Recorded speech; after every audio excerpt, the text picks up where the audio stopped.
guys know it is Drunken Chat, son.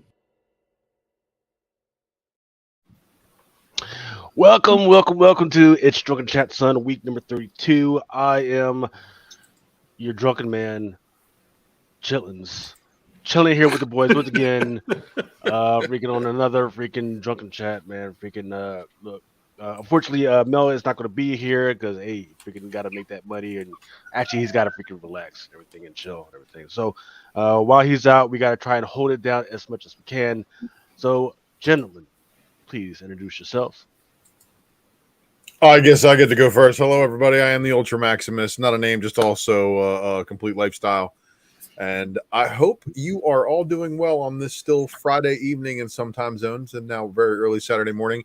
I'm working on finalizing a spec matrix. And while I am in the background working on that, the rest of my associates here are going to provide you with top-notch entertainment that I will be putting my standard quick quips in here and there. So let's give them the old 1-2 punch and show them why Drunken Chat is the undisputed champion of late night comic book talk. Easy Yee just chilling here, relaxing, enjoying my Friday. Glad I'm not working. Ready to dig into some comic talk. It's your boy Big Remo. Find me on IG all day and day, and whatnot occasionally here and there. But Saturday nights on Comic Hall Crew, and yeah, get at me. I talk back. Man, your audio is different now. You're not eating on freaking Cheetos and shit, man. Y'all don't understand, man. When we were backstage, we be freaking clowning and shit, but Remo just be sitting eating Cheetos and popcorn and shit. Like we a movie in the middle of a movie and shit. I had an ice cream sandwich real quick, man. Your boy had to get a little sweet rush right quick. Hey, but I don't know if you guys got these, man. I found these yesterday, man. These Lay's Doritos Cool Ranch. Yo, these bad So boys. wait a minute. So wait. There's Doritos, and then there's fucking Lay's potato chips, and they decided to. What is the fucking point? They merged the two. But you know what? They just taste like the sour cream and onion. But man, they're pretty fire though. Only in California, I guess. Right? Man, I haven't seen that yet. It's regional. You know what I'm saying? Usually we're always mad because we're like, oh man, they only have that stuff down south or whatever. But they must have brought it through. But Lay's is down the street, so maybe they tried it out here first. Man, they really trying to kill us with a heart attack, man. All the greasy shit. I had a couple. I was like, yeah, let me put those in. They're fire, though. They're fire. Yeah, man. All right. Oh, hey, thank you, High Voltage Smart. Thank you for hooking it up, man. Once again, yeah, happy Friday, everybody. Welcome to the best day of the freaking week. Thank you for chilling out with us at almost 1 o'clock in the freaking morning. Thank you. That's how we got the 9th, not the 7th, not the 8th, the 9th wonder of the fucking world. Yes, sir. Yours truly. You know, they say speak softly and carry a big stick. Well, I speak loudly and I carry a big stick. So,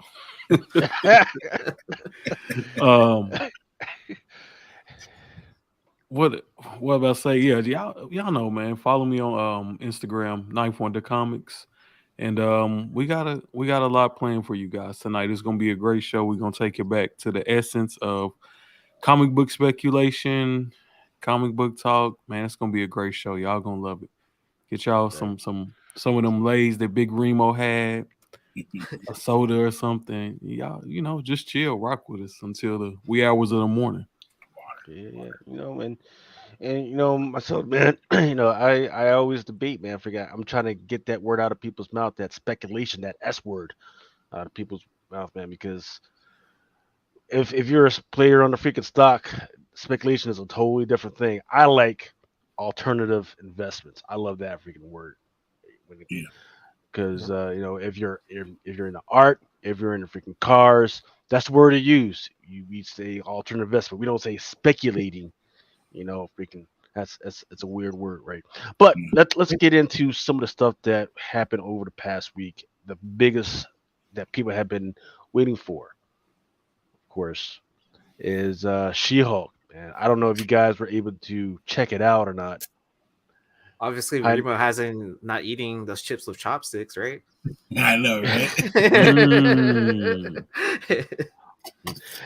But what did you guys, if you were able to check it out, can you talk about it without? And I think it's still within the non-spoiler window. Can you guys talk about it? What you guys thought about it so far? For me, I gave first episode like an 8 out of 10. I thought it was very good. Probably one of, if not the best first episode of all of the Disney Plus shows. I felt like they gave us just enough. You know, they explained everything that needed to be explained right up front, and the show, you know, definitely looked better than those previous trailers that had came out. So I'm pretty happy with it so far. Yeah. What did you think? What did you guys think of her as Tatiana as an actress? Like, is she going to hit it? Is she going to like? Is she? Do you think she's going to be the person that's going to embody the She-Hulk for a while? Like nobody's going to be able to replace her. She did a great job, in my opinion. Yeah, I mean, she did a great job as both Jennifer Walters and as She-Hulk, right? Right. I mean, I guess it's like technically the same character, right? But, well, I gotta say that when they show the conversation with her in the post-credit scene when she's in Jennifer form and not in the Hulk form, it made it that much better. So there's a lot of that playing as far as they are emphasizing both the difference between the Jennifer form and the She-Hulk form, which I think is great. And of course, you know, them also sticking to the OG car accident, blood, you know, getting how she turns into She-Hulk. Like they kept the originalness of that. So I was happy all around. Right. And you know what? I think this is, I can't talk about this without it being a spoiler because it's a thing that's true in the comics is they do, Bruce is there, right? So, but it talks about, I've got this other guy in there, right? And I've got these other guys inside of me that's trying to take over the wheel, but she apparently does not, right? Which is kind of like a foreboding of like all the different little inner personalities that the Hulk has. I think that's kind of interesting because we got Mr. Fix-It and all the little crazy ass freaking guys that are running around. Did you guys pick up on that at all, or do you think that's something that people will even care about going forward? Because my main focus is how do we get to that green door? How do we get to the immortal Hulk and the immortal She-Hulk? You got to get through. So you ready? I know how we get there. So there's a lot of spoilers that are about to come out of my mouth. First off, the inhibitor that he was using for the Bruce form is the same inhibitor, but reversed, that Amadeus Cho is going to use in order to turn into the totally awesome Hulk. I have a feeling that we may see him in World War Hulk. I also have a feeling we're going to see Amadeus Cho closer with Hercules coming into the MCU mainstream. So maybe that'll be set up. The correction of Bruce's arm from her blood work and her blood sample, I thought that was pretty cool. So now we know how we get a fixed Hulk. We've all been wondering, since Endgame, like what the hell they're going to leave his arm like that. So I bet you Bruce is going to do further experimentation, but there's a lot of possibilities, a lot of different ways that She-Hulk can take us into the intertwining Hulk stories. World War Hulk is definitely, I think, where they're gonna take it though. See, Patrick Milano was talking about some of the visuals. He says people don't understand that the Hulk in CGI looks better than because he has facial hair. She-Hulk's face is smooth, therefore tougher, realistic CGI. I'm watching it on a plasma. It doesn't look too bad to me. Yeah.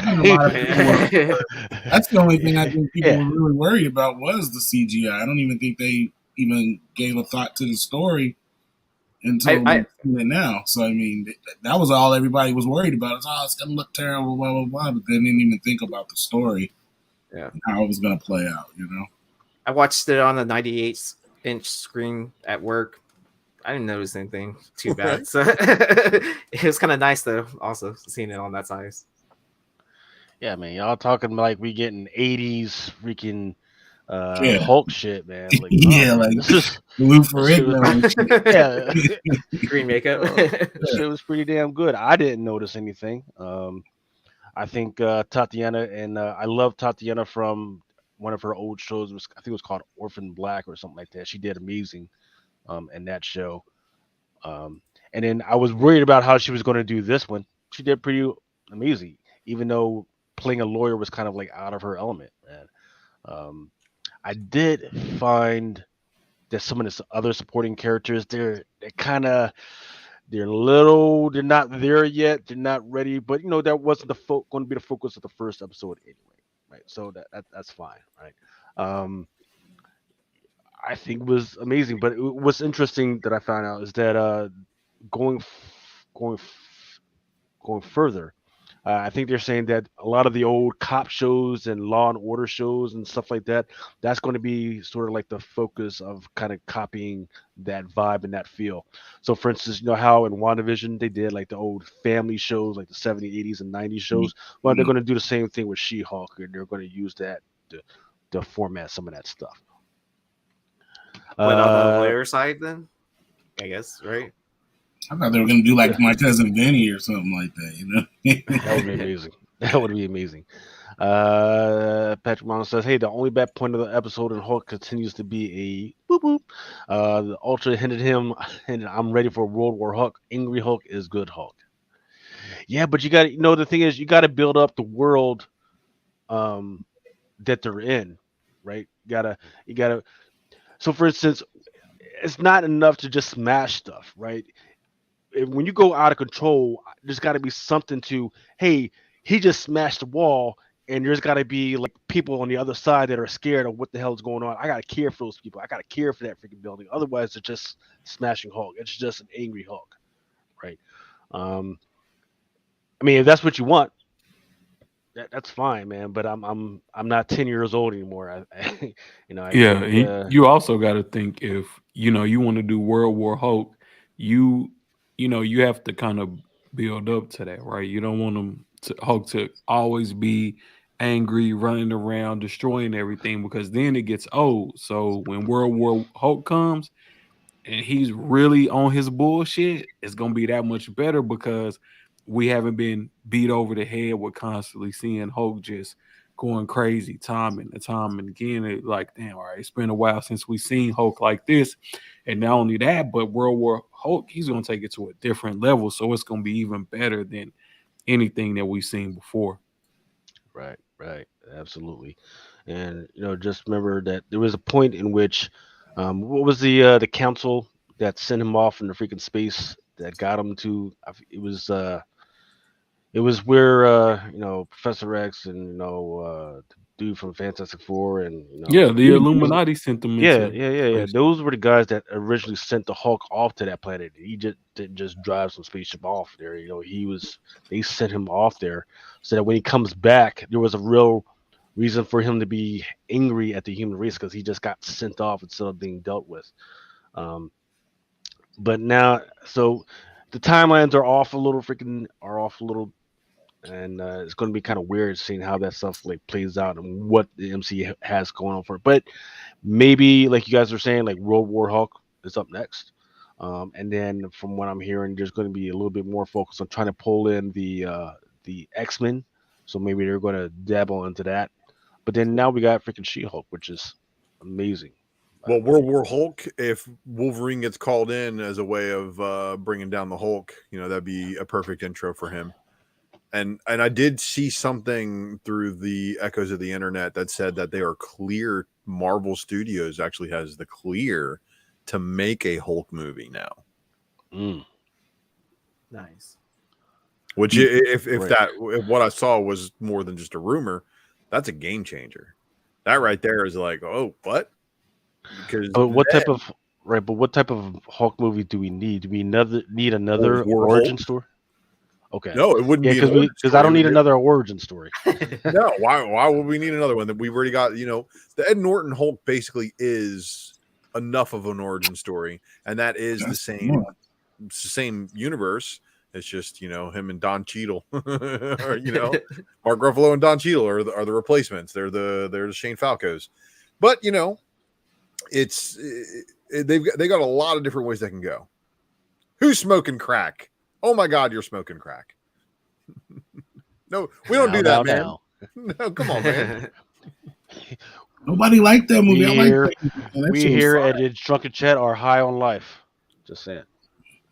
And natural substances. Yeah. Anything that doesn't freaking come out of the freaking ground or a lab, no, we don't mess with it. Man, you gotta genetically alter it in order for you to use it. We only fucking with it. Hey, tequila comes out of the ground. That's all I'm saying. But yeah, man, freaking I'm gonna have to give this one a straight up freaking 9 so far, if not a 10. I didn't find anything wrong with it except for the supporting cast, which was not even a focus. The CGI, everybody crying about the CGI, they're full of shit. I think it's just gonna get better. I mean, if the first episode is the way it was, then and we already know what's to come, kind of, sort of, it's just gonna get better. Right. And then the second point is they're going to have to introduce a villain, right? Somebody that she's actually going to have to battle against or fight against. So we'll see how they do that. So far her biggest villain has been freaking Bruce, trying to tell her to slow her ass down. I thought that was kind of, hey, you need to slow down. I was here for months. She's like, come on now. She's like, well, I mean, that's the whole premise of it, is that she is much better at being a Hulk than Bruce is, and she got the knack of it like that. Yeah, and it's like, all right, now I got this under control, and she can control when she transforms, which is something that Bruce couldn't do for it took him a while until he goes, "That's my secret, Cap. I'm always angry." we all got to see him to do that split-second transformation. And it was like, well, where was this earlier in the whole Avengers movie, bro? you had that under control like that. But it's again, you remember when he pushed her off the cliff? She gave him the finger. He's pissed. He's mad, and she's like doing really, really good at all these tests. Yeah, I do. My favorite scenes are, of course, the bar. I love them just freaking chilling at the freaking bar and just talking shit out. Also, she did a Hulk cover report. Lots of great stuff in there. Oh, that old spec matrix. Thanks, Red Rick. Yeah. So that means he's been following along and he understands the plight. So there was something else I was getting to. So they got the little green thing that's on his arm for Amadeus Cho. I have a feeling he's going to go Gray Hulk next. I think it's like he's going to try to mess with himself a little bit more, and the Gray Hulk is going to come out, and everybody's going to. And I think the Gray Hulk might be what they do, like a crazier Hulk version of. But they've got a lot of different versions of the Hulk they can go to, which is great. Plus, stay tuned for the Spec Matrix tonight. I got a little something. All right. Well, you're supposed to be working on it. You're talking too much. Man. I am. I'm He's enjoying itself. But to build on to that too, though, she also is also career driven too, right? That she wants to go back to work almost instantly, and it's kind of oh, I can do both. The woman that wants to have it all. Oh man. Well, we'll see how it goes, man. Freaking, what I do want to do is I do want to delve into at some point. I need to go back and read more of what's going on with her character. I do know that Marvel within the last year or two, they try to bring hey, by the way, whole girl is in the Immortal Hulk, so she's not just your regular type of Hulk. There was something that people weren't, catching on to. So I need to go back into that and see if there's any other crazy ass storylines that'll make her interesting. I do want to see what else, what other stuff from the Hulk mythology that they're going to try and kind of slice in there, because there's been within the last 2 years, actually I want to say 3 years, They put in a lot. They put in a lot between Al Ewing and Donny Cates. They put in a lot of work. They changed a lot of stuff on how the Hulk works and how the Hulk mythology works. So I'm interested in it. Is this where they're going to start to put that stuff in and drill that stuff in? Or they're going to wait till something like a World War Hulk to put that stuff. I think they should do it here so that when we get to a Hulk movie, that stuff has more of an impact and we don't have to do a whole big origin story like, hey, this is how this works. So you think that's necessary, or they, like you said, they can just kind of plug it in and everybody will kind of understand where it's coming from? Well, you know, it's Instead going of like laying it down, because I think that would take too long. You know what I mean? They would have to push it out so far. Well, they don't have to do it like overtly, right? Like, Yeah. you know, every once in a while, she gets knocked out. You got a green door here. Somebody gets punched out. All of a sudden, you see like the one below all over there, man. No, just little. It doesn't have to be like a whole big scene like Doctor Strange and Dormammu. We can fight. Yeah, that's what I mean. Like, just kind of things that are like, you know, that the not the average, but you know, like the real true fans will know what it's a nod to, so they would understand and not say, "Oh, well, you just all of a sudden became, you know, Immortal Hulk." It's like, no, we know how he got there, so when it shows up, we're expecting it, you know. Exactly, man. And look, you know, before Donny Cates and Al Ewing got on it, you know, I always thought the Hulk was too overpowered and there was no restraints. It's like, it kind of got boring. But once they got actually into it, especially when they try to make it more of a hard tint, you know, and he was just this big green monster, but you could kill him. But guess what? Next night he's gonna be back. That's freaking crazy and that's freaking scary, man. So, unfortunately, now that he's like Professor Hulk, he's like the kind of weak guy. It's like, you know, he's here to explain. That's fine, but we gotta let's get it forward. Let's freaking kill him. Let's let something happen. So let's change the game and make people and bring back the big green monster that my sons know. You see Hartman's comment about her. She's got Chernobyl in her box. Sure. Talking about gamma radiation. Well, yes, sir. Little do they know. You take that home from a bar, you know. Melt your shit off. She-Hulk sex when you're dealing to talk. Okay. Gamma cane. It's a hell of a drug. What's that movie with Chevy Chase? Remember, and he was snorting the coke, and he got the gamma radiation, and he had all the powers.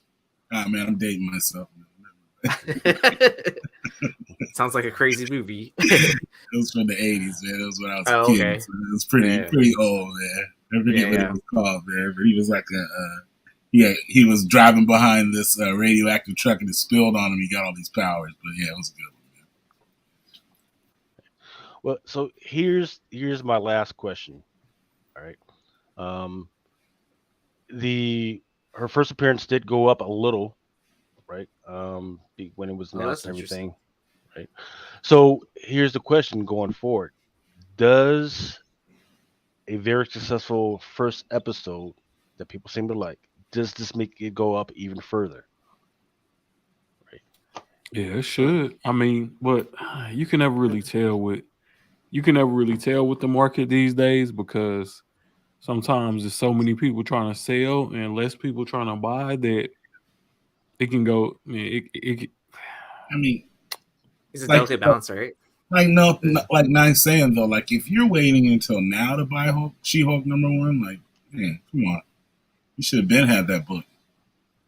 You don't wait till now and go and try and buy it. Like, it's not going down. And see, then it could be a thing where some people might be like, well, I'm gonna hold on to my copies because maybe, and that's why I feel like a lot of people are under speculating is that yes, just because they get a Disney Plus doesn't mean that you need to stop right there, because some of these characters are gonna get their own movies, and I feel like that's going to be a bigger opportunity for the book to go up in value even more.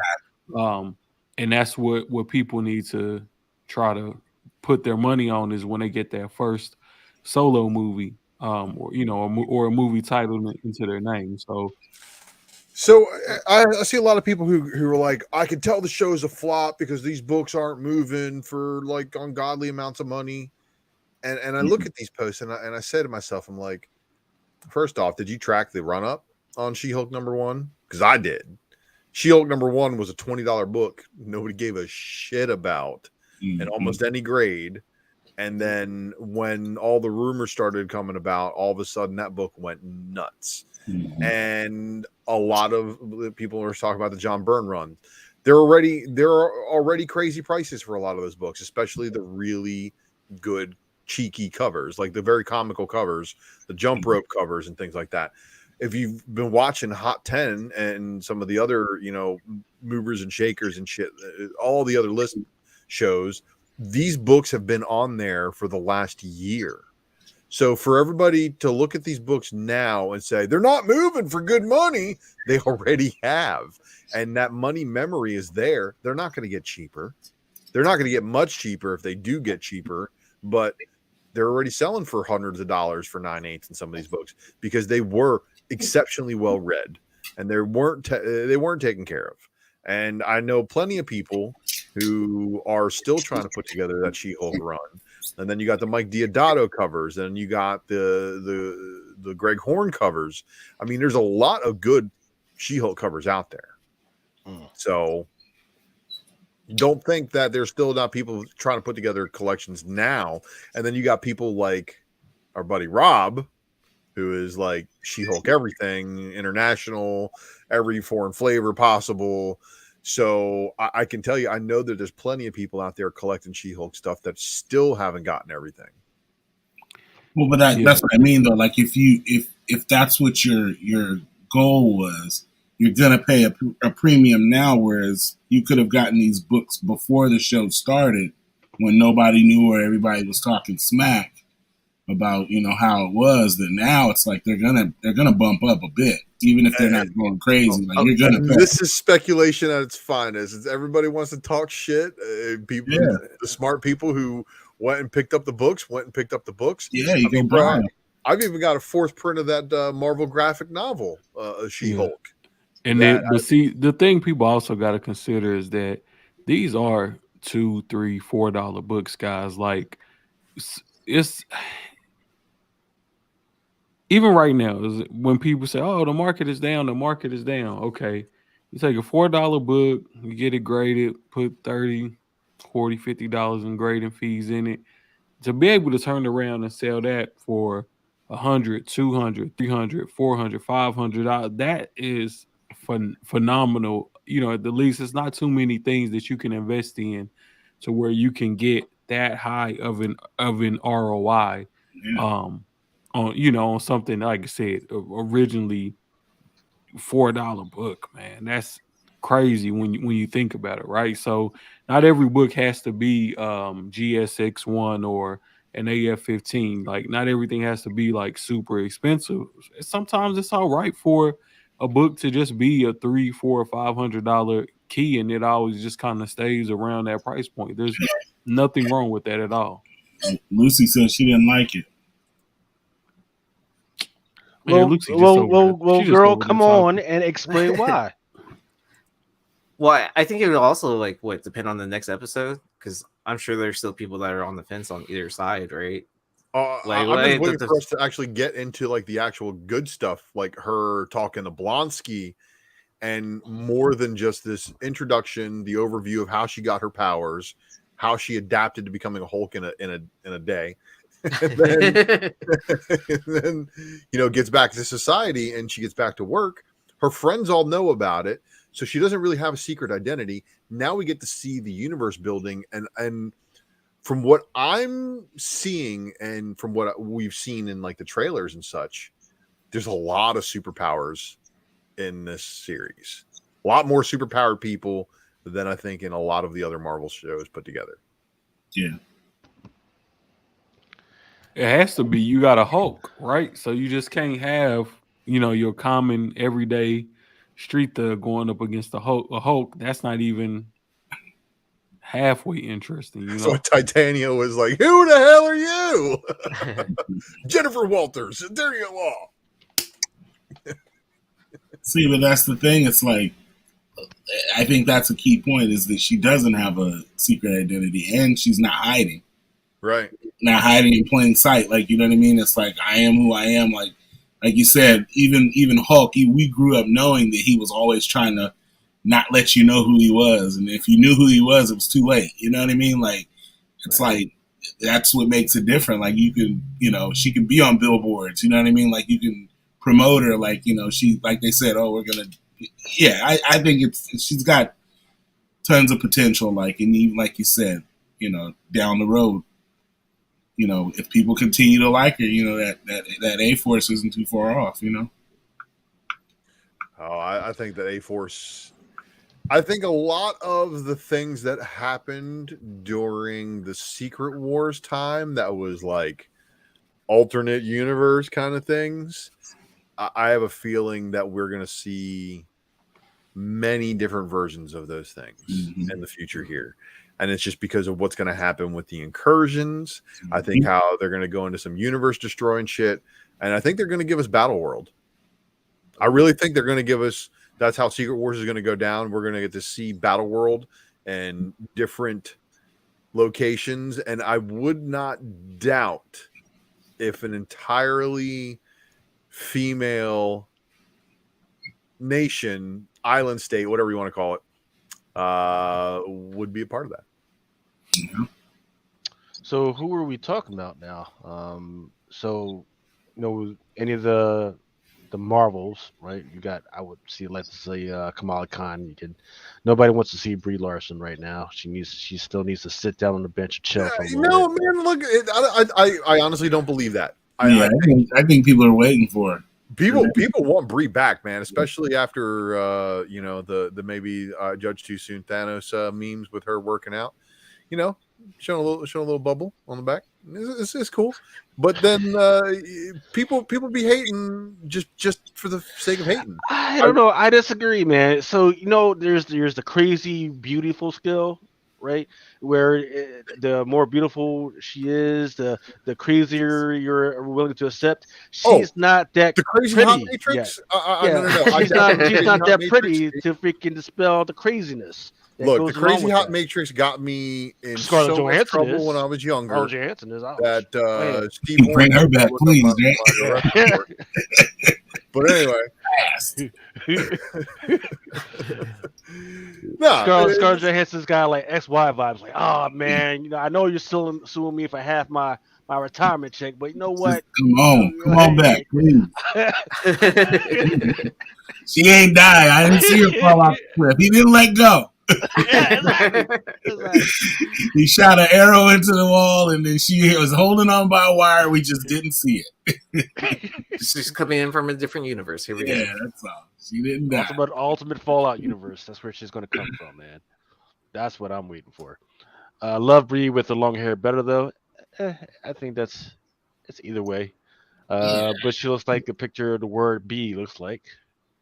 I mean, I think that if she comes back in the Marvels and kind of, everybody kind of gives her a second chance, like that's why I think they're going to try her in the Marvels. Like, you know what I mean? They're going to go small. She's in a group of Marvels. So yeah, okay.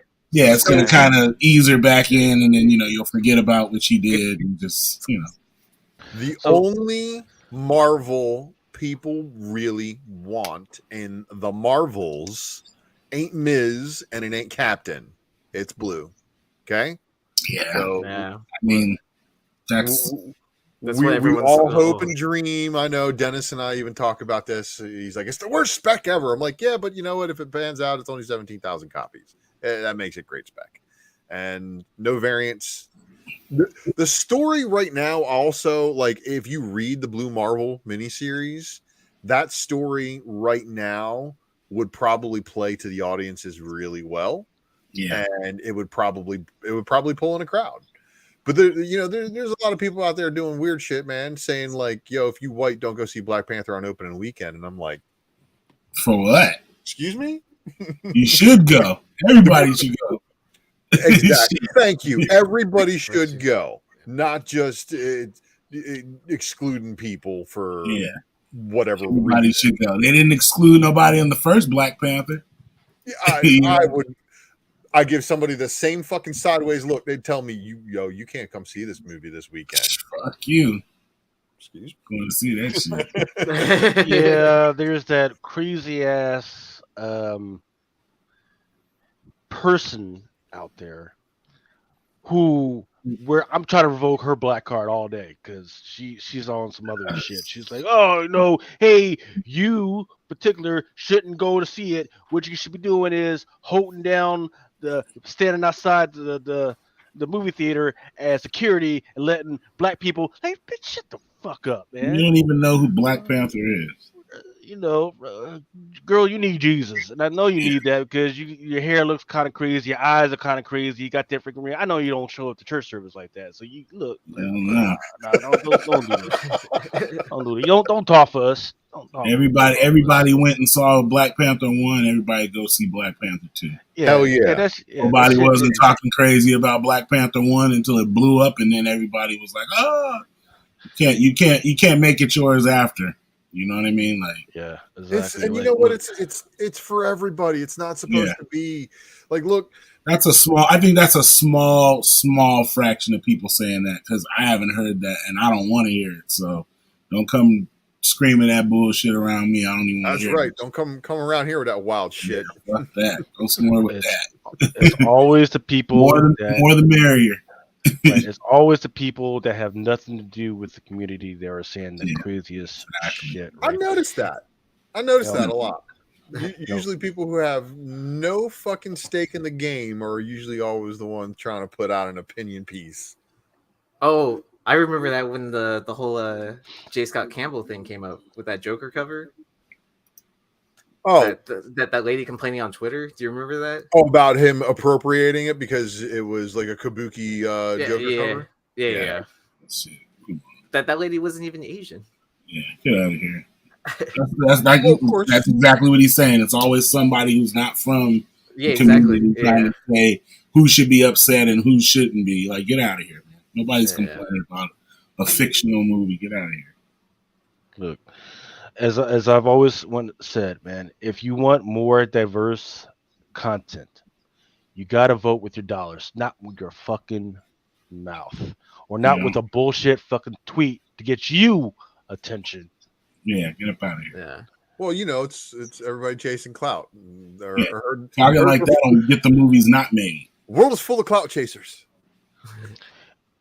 I always pay attention to what the people that are screaming the loudest are doing and their shit, and never have I ever seen them say, "Hey, we need more diverse content," or more diverse, and then they hold up an actual fucking comic book, which means they actually buy freaking comic books. You never see them do that shit. Because you know why? They don't. They're just full of shit and they just want freaking attention. And they're just fucking testing the water. So, man. But the other thing that came out in the last couple weeks that was kind of encouraging, because this franchise that's near and dear to my heart is The Prey, which is a breakoff of the Predator franchise. And according to Hulu, it says The Prey was the biggest movie or TV series premiere ever for Hulu. I don't know if you guys watched it, but I freaking loved it. I hated her. I hated her. She was skin. She was giving me that Kamala Khan spoiled brat freaking vibes. But you know what? The whole thing was good. What did you guys think?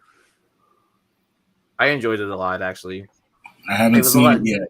Yeah, like, without any spoilers, like, when I saw the preview, I was like, oh, this is going to be cheesy. Like, this is going to be like a 2-minute movie. And then I'm going to be like, kind of like, okay, I'm bored.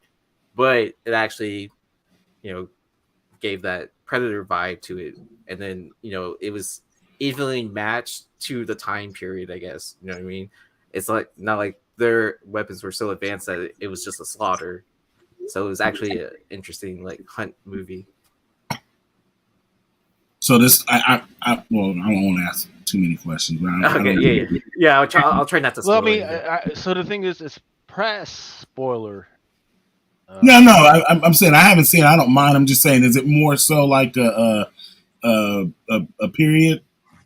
Okay, so it's not like a manga. Right. So so you remember that one movie where the dude went to the spaceship and and had all the Donald Glover had, and there was like the gun and the pistol and shit. Yeah, I mean, it was like it the goes Western. into it goes into some of that, and answers a lot of those freaking questions for me.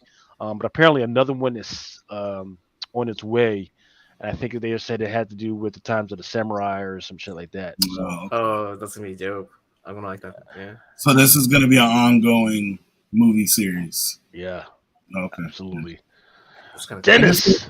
I think they have so much potential with those movies, man, to tell stories. What is up, Big Remo? What's happening? What's up, Dennis? Where's Ninth at? He's probably in the back working on some stuff. Easy Yee. You popped into one of my whatnots this week, I think. Yeah, I think I just jumped in for a second. We've been chatting. Lucas, what's up, brother? Hey, always. Okay, I am going to be racist at Black Panther 2. I am barring all Atlanteans from coming into my private showing of Black Panther 2. So if you happen to be an Atlantean, fuck you. You can't come to my show. Hey, fuck you, buddy.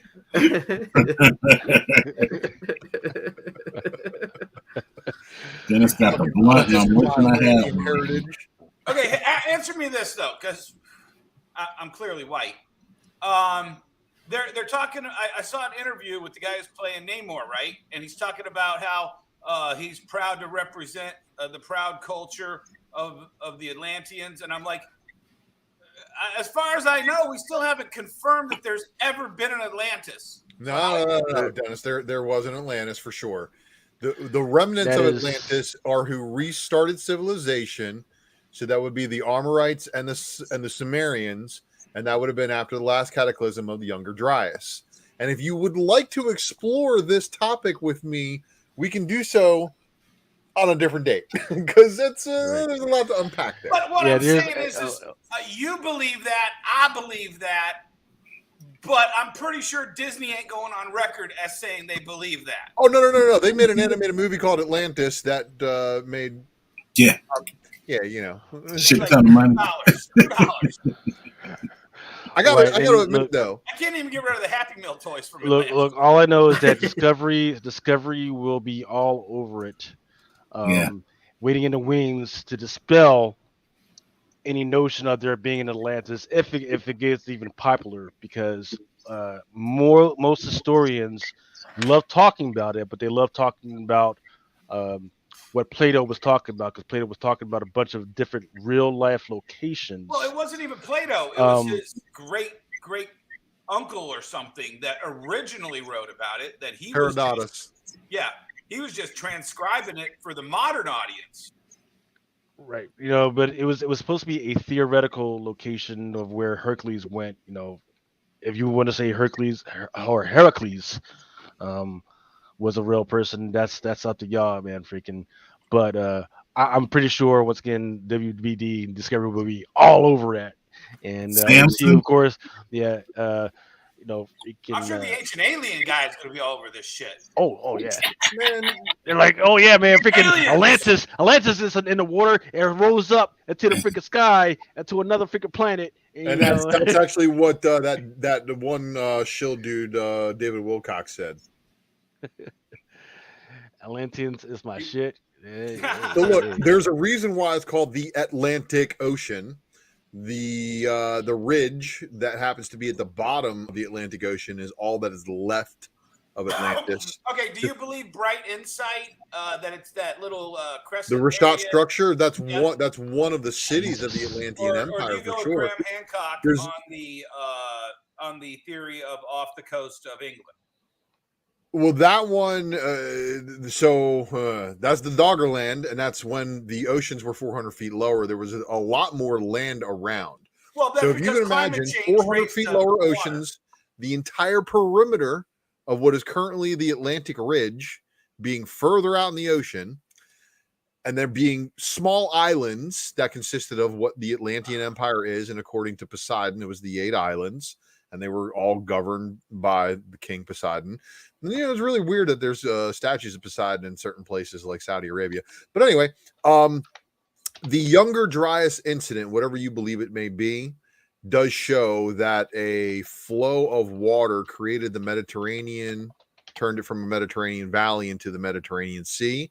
And then imagine all that water rushing into the coast of Africa and then washing it all the way back into the Atlantic Ocean. All the topsoil.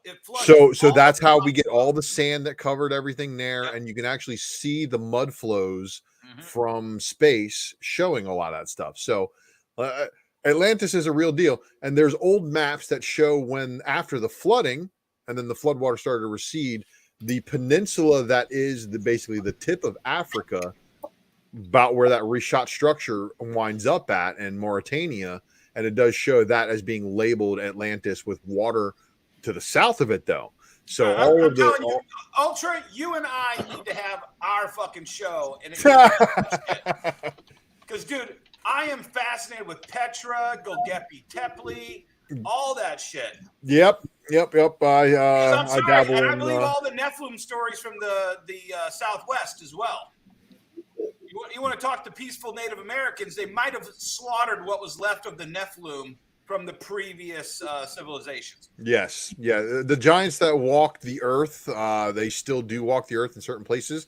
Like the most recent one would be the Afghanistan giant that was executed by the U.S. military. But what do I know? I don't know nothing. So we were talking about guys. We were I thought Ultra was still working on the Spec Matrix. I know. See what happens. I thought we were talking about Predator. I take shit off the rails. We do. Okay, this is a natural conversation here. This is what happens. I want to tell everybody my best part of Predator and Prey. It actually breaks canon, but only the novelization canon, because I literally was such a dork in high school and in college. I read the paperback novels for Predator and Predator 2, and they give you so much backstory. And then Dark Horse actually built on some of that lore in the comic books. And that's why Prey, I liked it. I liked it a lot. I liked what they did. I liked the cinematography. I knew Nimrod Antal, who did the Predators movie. He actually bought something from us on Amazon, and I actually had a bunch of conversations with him afterwards. So I'm huge in the Predator lore. Arnold Schwarzenegger, Dutch Schaefer, was the first human to ever win against a predator. That was the lore. So I understand where they wanted to go with this and blah, blah, blah, blah, blah. But as far as the Predator lore goes, the second, and we'll just call him Bob Predator, came down for a hunt and Arnold killed him. Oh, it was on. We all of a sudden became a deadly species that they all wanted to hunt. Like, oh, dude, did you hear Bob got killed on that hunt on Earth? Shit, Bob was really good. How the hell did they kill Bob? I don't know, man. He found this guy with a big giant skull and a Cro-Magnon, brain. And he went toe-to-toe with Bob and outsmarted him and killed him. And they're like, oh, dude, we got to go. And that's why multiple Predators show up in 2, because that's like a hunting party. Before it was just they drop one off. He does his little hunt. He gets back up. They go on their way. They go back, put their business suits on, and do whatever they do. So that was the whole lore of Predator. And now it's shattered because, this guy or this girl and her brother literally took down 1781? But didn't they say in the Predator movie that the girl, remember, she was telling them that they only came in the summertime, but they came every so often? Well, it was like they enjoyed hunting. Well, because there's on species Earth. like to eat. Hold on, because I ain't see. And then meanwhile, this guy's running around. I'm talking about Predator with Arnold Schwarzenegger. Yeah, remember the Colombian girl? Yeah, she was telling them, like, hey, it comes in the summertime, and they always... It's an old legend. Only the old women talk about it. They found slaughtered people, and, man, the monster who makes prey of man, or something like Yeah. that. And then he came. Then they came in the hottest summer in the city in with LA. and Donald and Danny Glover fought him. So he was the second. Can you believe that shirt in Predator 2 that I Danny know. Glover wears, man? It's like, dude, you're gonna wear like a polyester, like rayon shirt in rayon shirt. 100-degree weather. Like Dude, that he would had be the more worst. sweat rings than anybody I've ever seen. It was terrible. Well, he was being Glover, chased by, he a ass. 7-foot tall alien. I know, but he was already hot. It was everything we kept complaining through the I actually movie. saw that in the theater when it came out. Yeah, me too. It was the hottest summer, and he was like, "God damn." I thought that was just the effects of the 80s. Hey, Lucas, Lucy is backstage. Say what? Uh-oh. What? Boom, boom. There we go. There she is. I'm here. And if you guys are gonna talk about Prey, though, I'm like ninth. I haven't seen it yet, so Neither have I. if you guys are gonna talk about it, I'm gonna. They already have. They drop already some pulled of the it. shit out of it. That's why nothing's Yeah, like, well, fellas. Nah, they didn't get in depth. Aaron didn't spoil it. Okay, I did. I know. just I know. making Mama. sure. I know. Mama probably got on to talk about She-Hulk. Yeah, I'm dying to it's find a out why lot. Mama hated She-Hulk. I just didn't, well, they changed her the way she becomes She-Hulk, right? Like her origin. They changed that because it didn't go with, I guess, I don't know. Well, It just Can I I didn't defend like that, that. Lucy? Yeah, Can I go ahead. defend that? Yeah. So in the original, she needs a blood transfusion Mhm. from a relative, Yes. and Bruce is the only one. That was 1979, 1980 Mhm. mentality, Yeah. and the more people tore that apart, the more that just broke down. It's like, okay, well, how did they get a needle into him? Why couldn't they get one of these other family members?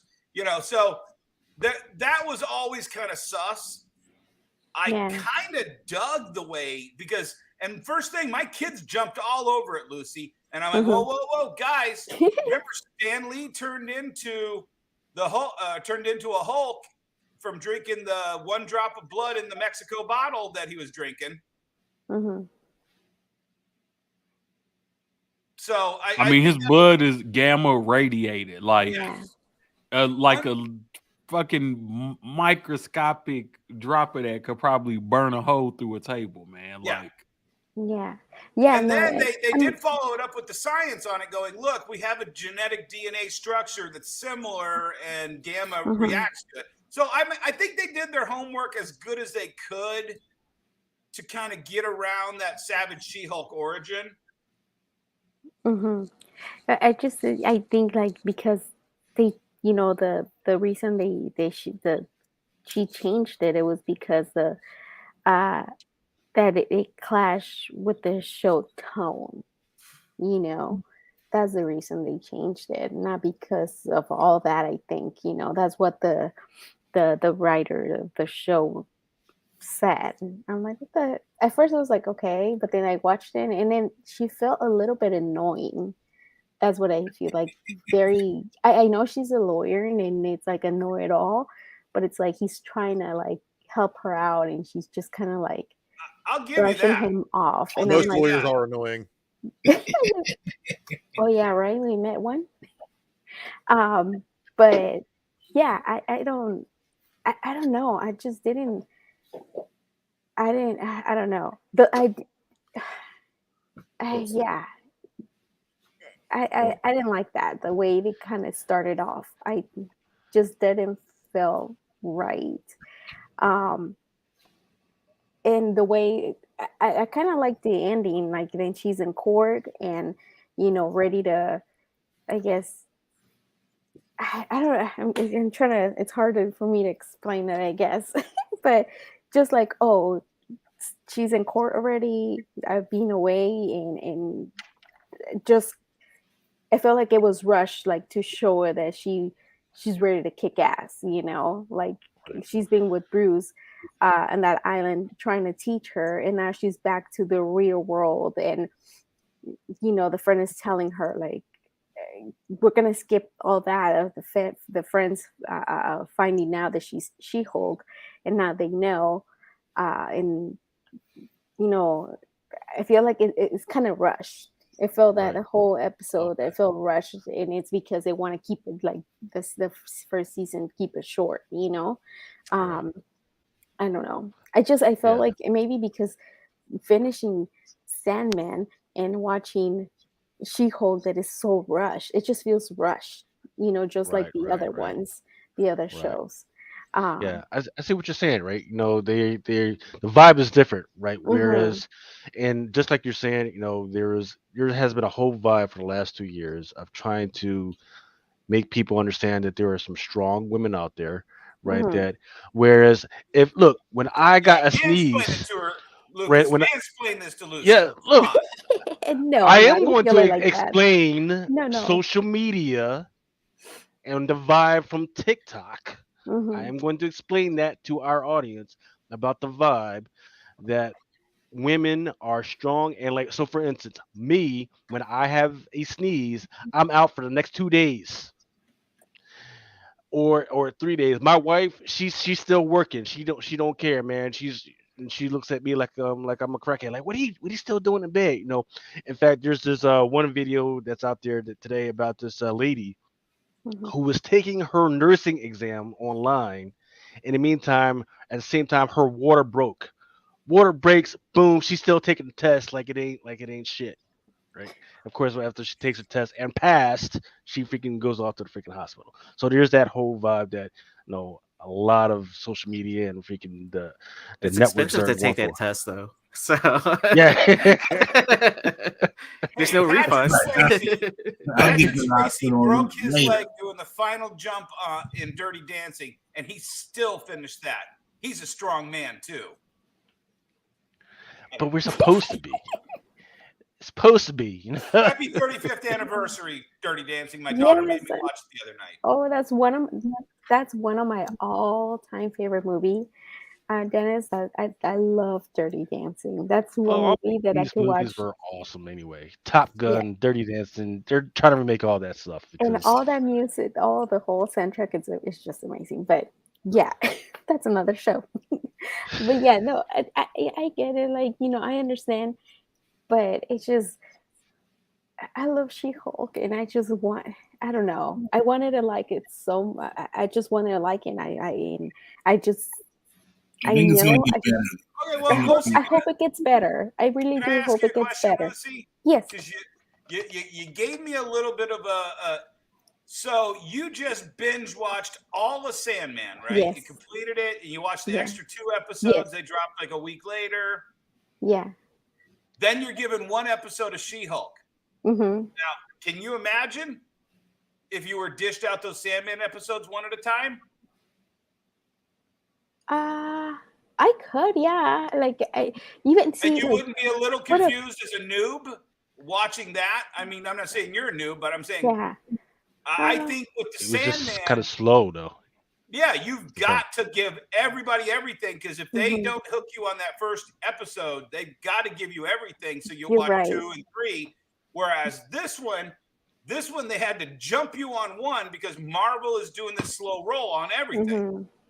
So I think they gotta get you hooked on 1 and get you going fast so you understand everything. Because I was wondering how they were going to cram all that trailer into 1 episode, and they did it. I was kind of shocked that they did it as good as they did. That's true, because I mean, there's 2 different, like with Sandman, like it is compared, like, I guess, to the Marvel, like, and everything else. Like, I was telling my sister-in-law to watch it, and my best friend to watch Sandman, and I was telling them it is don't expect it to be a fast show, like, compared to everything else that you see, you know, like you said, like with Marvel and everything, like it's a fast pace, and with this one it's just slow, and I feel like it was so close to the comic, but yeah, I guess, yeah, you're right. If you want to hook people in on this, it has to be, I guess, fast. And I think that was one of the big complaints about WandaVision that I remember people talking about. Like, I don't get this. You know, a lot of people were like, first episode of WandaVision, it's too slow. I don't understand what's going on. What's happening here? Whereas I think this is the complete opposite of what they did with WandaVision, where they shotgunned the plot onto a wall and said, this is it. And like, oh, okay, I get it. And I think that's where a lot of people's responses are that I saw online was, oh, I didn't know that was this and this was that. And, oh, I kind of like this. And, oh, she breaks the fourth wall. I mean, you get so much exposition in this one episode, whereas it's the complete opposite to me of what they did with WandaVision. Yeah, I was surprised that she broke the fourth wall too. I was just like, huh? Oh, okay. Well, that's, I guess, kind of cool, but I was totally expecting that. Yeah. And a lot of us totally were. Yeah. And I get, I don't like to watch I didn't watch a lot of the trailers. I don't like to watch trailers of, I know and it's hard to stay away from all that stuff. I just kind of skipped because I want to feel like everything's new to me. I don't want to like suspect things that it's coming, and then, Right. So a lot of the times they kind of show you, like a lot on just the trailers, and I hate that. And so now I just kind of skipped. So I guess I didn't, and I was trying not to read anything about it because I wanted to be fresh, and then I don't want to, waiting for that moment that I just watched on the trailer, Right. Exactly. Just let me know that it exists. Don't freaking tell me the whole doggone movie or the whole thing. That's the worst thing about going to the movies nowadays is I'll go there and they give me the whole movie.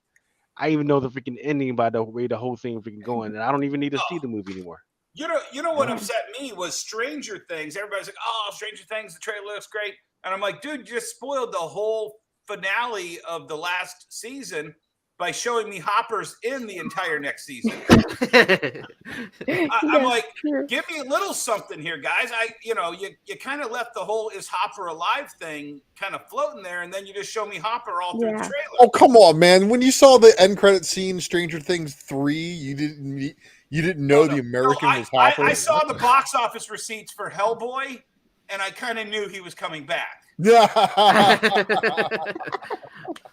He had to. He needs Cast the listing money. for the next season. Oh my god, I that saw was horrible. I saw Black Widow and realized he was not going to have a career as Red Guardian. He'll be back to Stranger Things. That's so funny. Yeah, no, I try to watch that. The Hellboy, and oh my gosh, yeah, no. I was trying to give it, the benefit of the doubt, and I was just like, yeah, I can't. Wait, I mean, it was like I didn't understand. Like, why do we need to tell another origin story again? That's exactly what they were trying to do, right? Well, every single Disney Plus show is an origin story. No, I meant for Hellboy. Oh, for Hellboy? Yeah. That's just because they didn't want to do the third Hellboy movie and actually make a good one. But with She-Hulk, yeah. So I mean, with Marvel, it makes sense, right? Hack Guillermo del Toro to do another movie. Ugh. Oh, I love Guillermo. That was a joke. That was sarcasm. Okay. I love Guillermo. I liked the first Hellboy. It wasn't terrible. Yeah. Yeah. The other one were, I mean, but the first one was good. Who would want to get the guy who did the Academy Award-winning Fish Woman movie, whatever that was called, Sound of. Yeah, that was a little much. But it didn't matter. It won an Oscar. Yes, Joe. Yes, Joe. I liked it. I liked it. Hey, Lucas, did you upload those slides? Yes, I did. But She-Hulk, I really hope it gets better with the second episode. I'm still gonna watch it. This first one, I was just kind of a little disappointed because I really want to like it. Yes. Hey, Chad, the show is about everybody who has She-Hulk fetishes, okay? So all the things that make She-Hulk attractive to fetish people, they're going to put in the show, including her foot fetish thing, okay? Yeah. And the snoo is going to be coming. I don't know. We've all seen the trailer. I'm sorry, Lucy, if you haven't seen the trailer, she picks up a smaller guy, like tiny, and carries him to bed. I mean, that guy's got to be. That's the baby fetish, baby diaper fetish. He's like, should we get this dinner to go? And she's on a date, basically.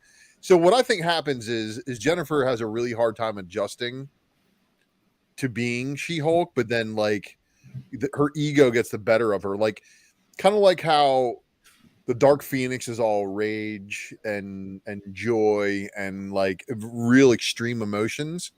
It's kind of like the She-Hulk is the version of Jennifer that she's always wanted to be.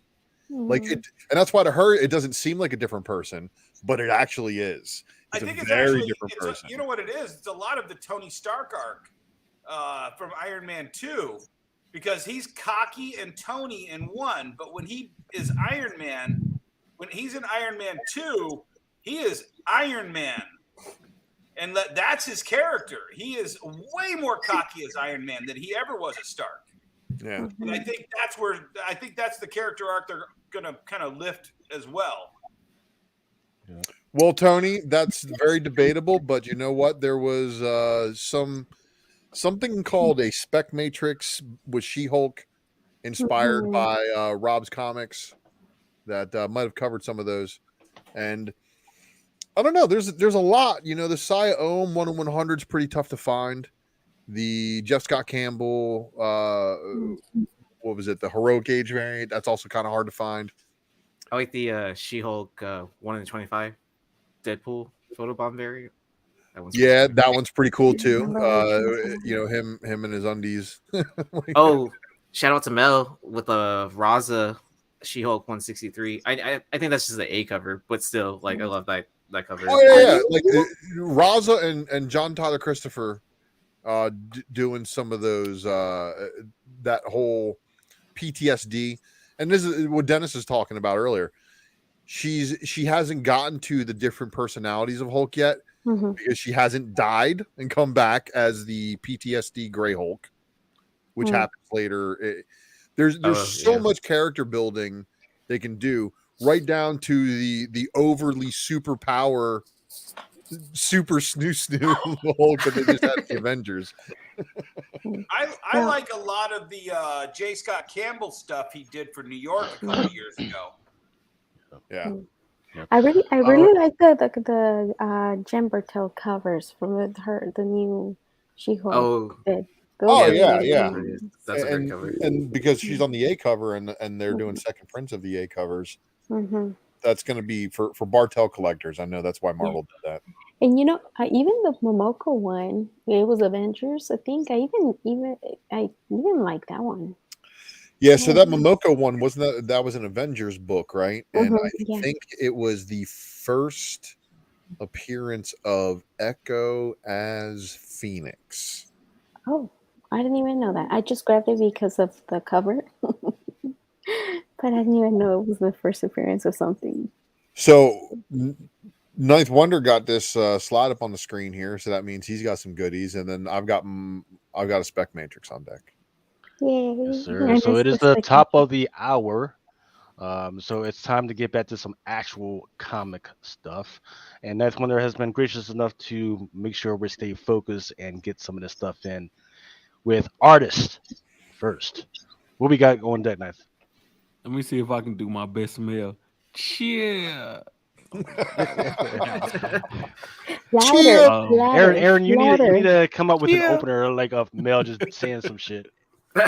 We need a soundboard of all the good things. Yeah, all of Mel's lines for when he ain't on. Yeah. I'll have to like clip shows and stuff like that, and then that way we can upload it, and so Lucas can just hit play. We definitely need to fuck this book. Okay. I'm sure that's like the easiest clip to find, right? Yeah. Probably. Yeah. Most common. Yeah. All right, y'all. So let's see here, man. So this is a little thing I like to do called Artist First. I'm always scrambling around, looking, poking around, trying to figure out what an artist, which artist's first fucking comic book they ever released was. And sometimes it's as simple as a Google search. Sometimes you have to actually talk to the artists themselves, because sometimes we think we know based on maybe browsing my comic shop and backdating and looking and saying, "Oh, well, this came out before this." And sometimes, we don't know, what we think we know, and that's all right because we're artists first. I strive to make sure that we are accurate and figuring out what, hey, this is the first published comic book cover that this artist has ever had. So we know, hey, these are keys that we need to be picking up. Now, it's going to be 5 books in this presentation. All 5 of these books, you can still buy them. Most of them, some of them you can still get for around cover price. There are a couple of them that are outside of $20 here. One of them retailed at $20. So it's, paying over $20 for it really wouldn't be a big deal. But my overall point is that these are all great investment books, and not only that, but all of these artists have talent. So where I think they will be around for a while, and their work will actually be worth collecting. Because not all artists are created equally, and every artist first isn't created equally. So do keep that in mind, y'all, that I am not a financial advisor, and these are pieces that you should be buying just because you like the artist's work or something of that nature. Don't go out and destroy your credit card limit by trying to purchase these books. But you can go ahead and give me the next slide, Lucas. Roger, stand by. But you All can right, pick up an extra copy and send them my way. That's cool. Yeah. Oh, and I will be doing a giveaway tonight. I think I should be able to give away every book that we have on this slide tonight. So I think I can do that. We can do pretty much every book on this slide. I think I have all of them. If I don't, I'll let you know. But I'm pretty sure we have all of them. So this is Isolation #1 by Reggie Collects and Doug Barton. This is the first book, the first actual comic book on their Swolger Publishing imprint. The artist is Delia Gunderson. She did 2 or 3 covers for this first issue, but I think the one is obviously going to be the cover A, right? Only a 2,900 print run. This was an independently released book. But look, I have copies on hand, guys, and the paper quality is really high. The story is actually good, and even the interior art is really good. They did a good job on this book, and they're taking their time with it. That's what I love to see. They just not throwing any old thing out.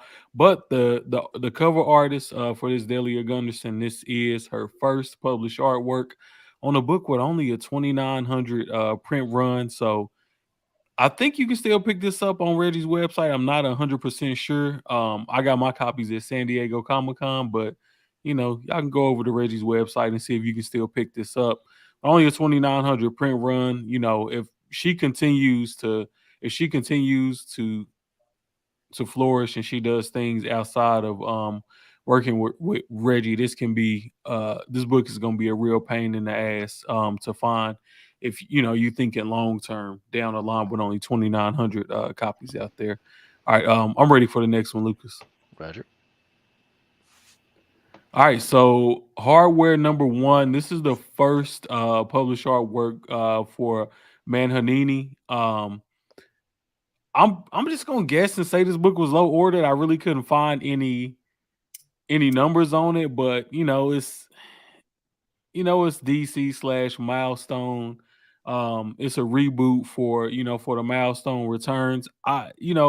Low ordered being by Big 2 standards, right? So I'm pretty sure there's more than 10,000 of this book out there, maybe. But I would venture to say that over 10 possibly, but it's probably under 10,000 copies of this out there.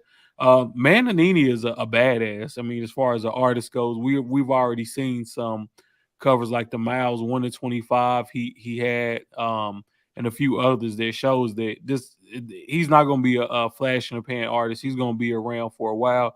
He has a very distinct art style, and that's going to separate him. Of course, he did the second print for the first appearance of Tosin, as well. So he's already putting some bangers up under his belt. So this is one, guys, you can get this for cover price all day long. And you should definitely want to put this in your collection, being that it's so cheap. And it is a legit artist first. I did reach out to him personally, and he told me like, hey, yeah, this is definitely my first cover that I did. So you can go ahead and drop the next one, Lucas. Do you follow him on IG? I don't follow him on IG, actually on Twitter.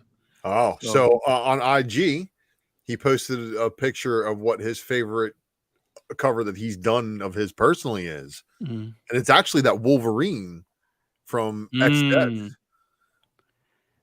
That's not surprising. No, it's not at all, dude. Like that's one of my favorite covers of that run, I think, honestly. So I love this. Sorry, didn't mean. No, you good, bro. Y'all feel free to comment and let me know what y'all think. All right, yeah, Lucas, I'm ready for the next slide, please. Roger.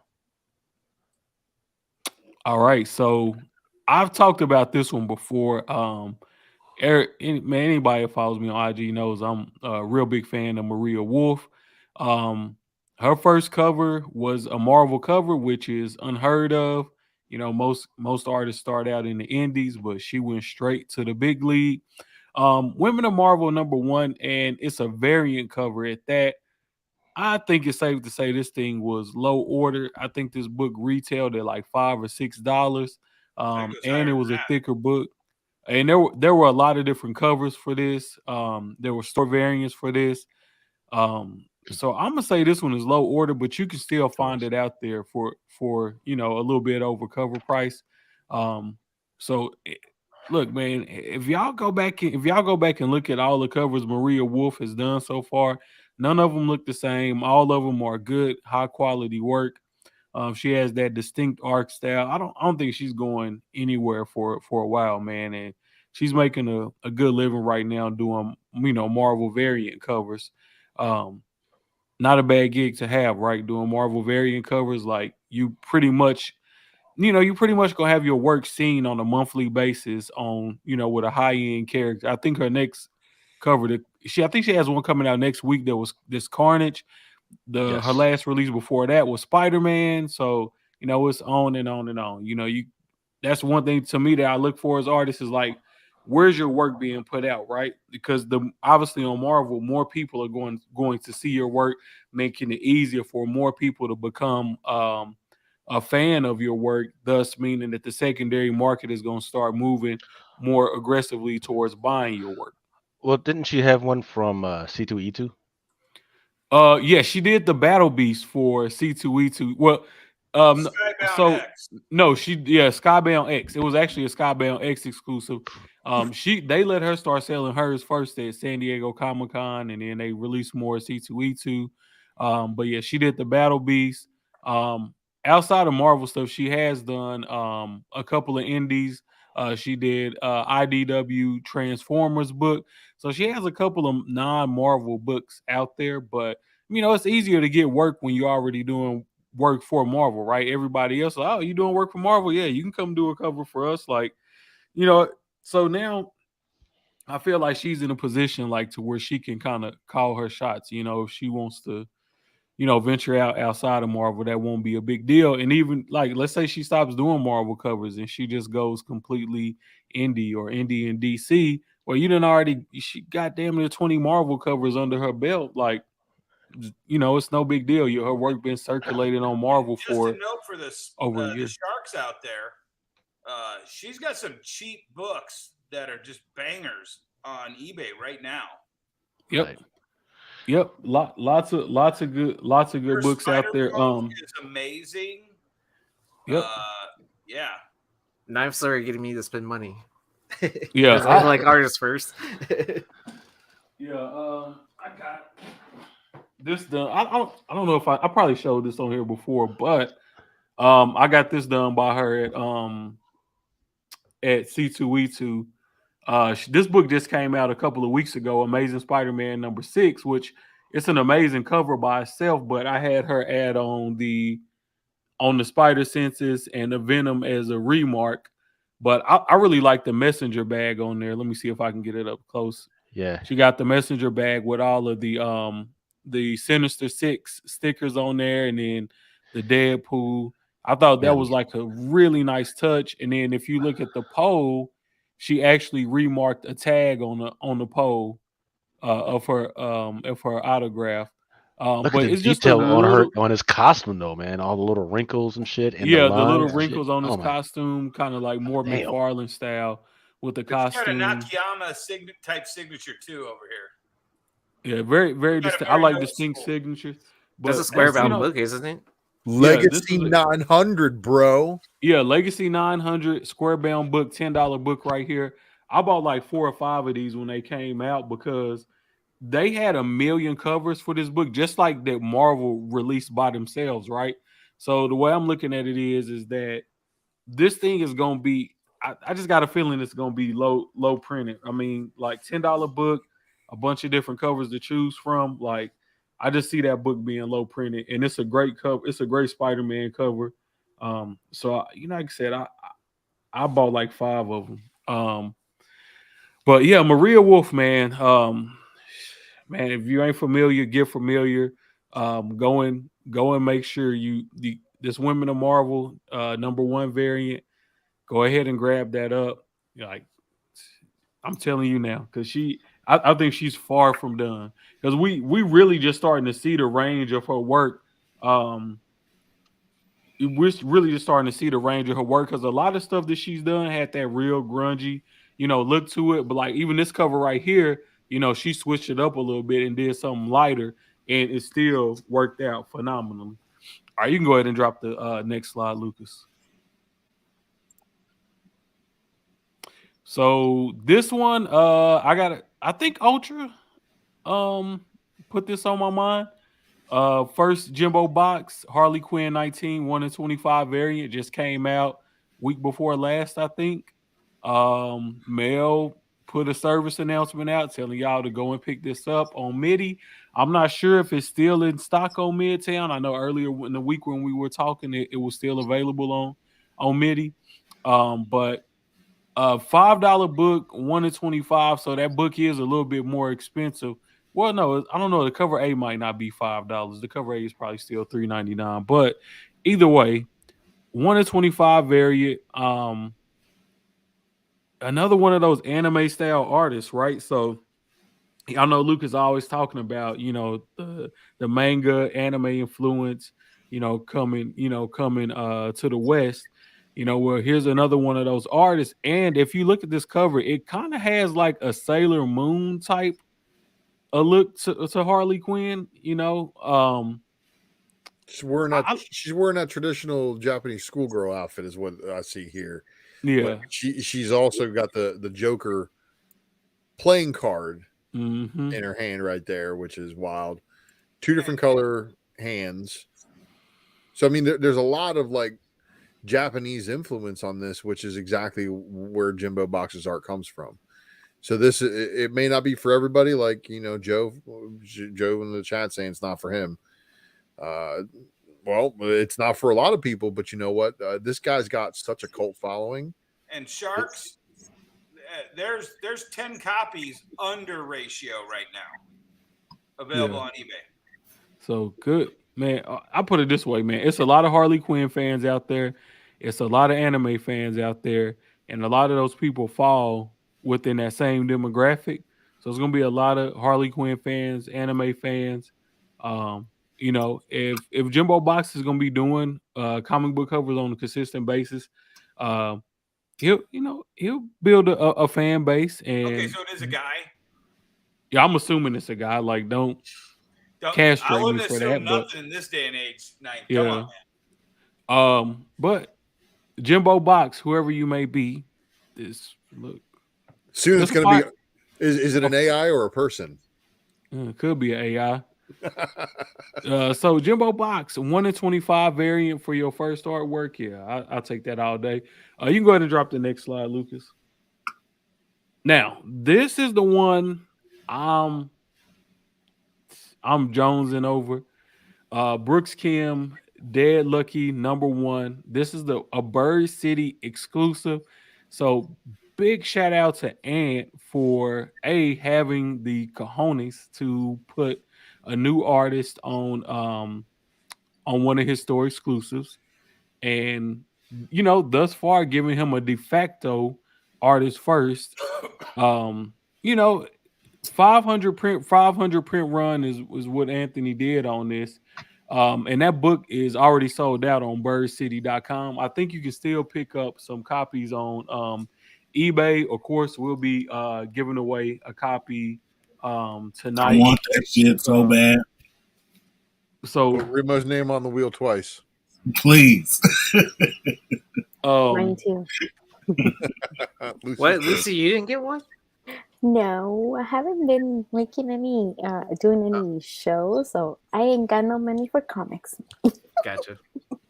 So when me and Mel was talking about this, at first he was like, "Oh no, I don't see it. I don't see it." Then he got to looking through Brooks Kim Instagram, and yeah, definitely he got some fire on Brooks Kim's Instagram. Like, definitely got some fire over there. Right. Which and this is the dude that did their new Vampirella joint, right? Yeah, the new Vampirella cover as well. Yeah. You can go ahead and switch to the next panel because that'll show. I did kind of like a couple of extra covers from those artists. So that Vampirella right there, that's Brooks Kim again, and that's another banger. The Man Hanini Miles 1 in 25. That Isolation cover C, that's another Delia Gunderson cover. That Transformer King Grimlock, I think that's a 1 in 25 Maria Wolff cover. Yes, sir. Yeah. So when I talked to her, she said that she never completed that cover. So I don't know if this was like an unfinished work that IDW put out, but she said that she never completed that cover and she thought that it didn't get released. So looks good to me. It's looks a crop. finished to me. It's a crop of the full picture of what it was supposed to be. That's well, don't worry, they didn't really finish the story on the inside either. They just and so then the cover matches the story. That Amazing Spider-Man Maria Wolff again, and then round one is the sketchbook by Jimbo Box. I know Aaron and Longshore did a show last week talking about sketchbooks, so that might be something that y'all want to go pick up. Those Jimbo Box sketchbooks off the website, only $35. Easy pickup. Yeah, in my opinion. But all of these books right here, guys, you should be able to get those on the internet without any stress. Bird City still has some of those Brooks Kim Vampirella covers in stock, so that would be a good one to pick up. One seller on eBay's got more than 10 of them at $20 a piece. On which one? On the whatever her first book was that you had up on. Yeah. That's probably one of those stores that Ant partnered with. Comics. Yes. Comics. Okay. Yeah. So, but the one that you guys are definitely going to want to have is the Death of Doctor Strange Bloodstone #1. Yep. Yeah. Because that is the first appearance of, is it Elsa or whatever the name of her new sister? Lisa. Elsa's sister. Yeah. One of those out. I actually got one autographed by Maria Wolff. I might throw that in the giveaway too. I kind of like her Marvel Voices and her Moon Knight cover. And yes, I said both of those because they reused the Moon Knight cover in the Marvel Voices, and they forgot to use the awesome. Did they ever print that Danny Moonstar cover? Which one? I thought they did.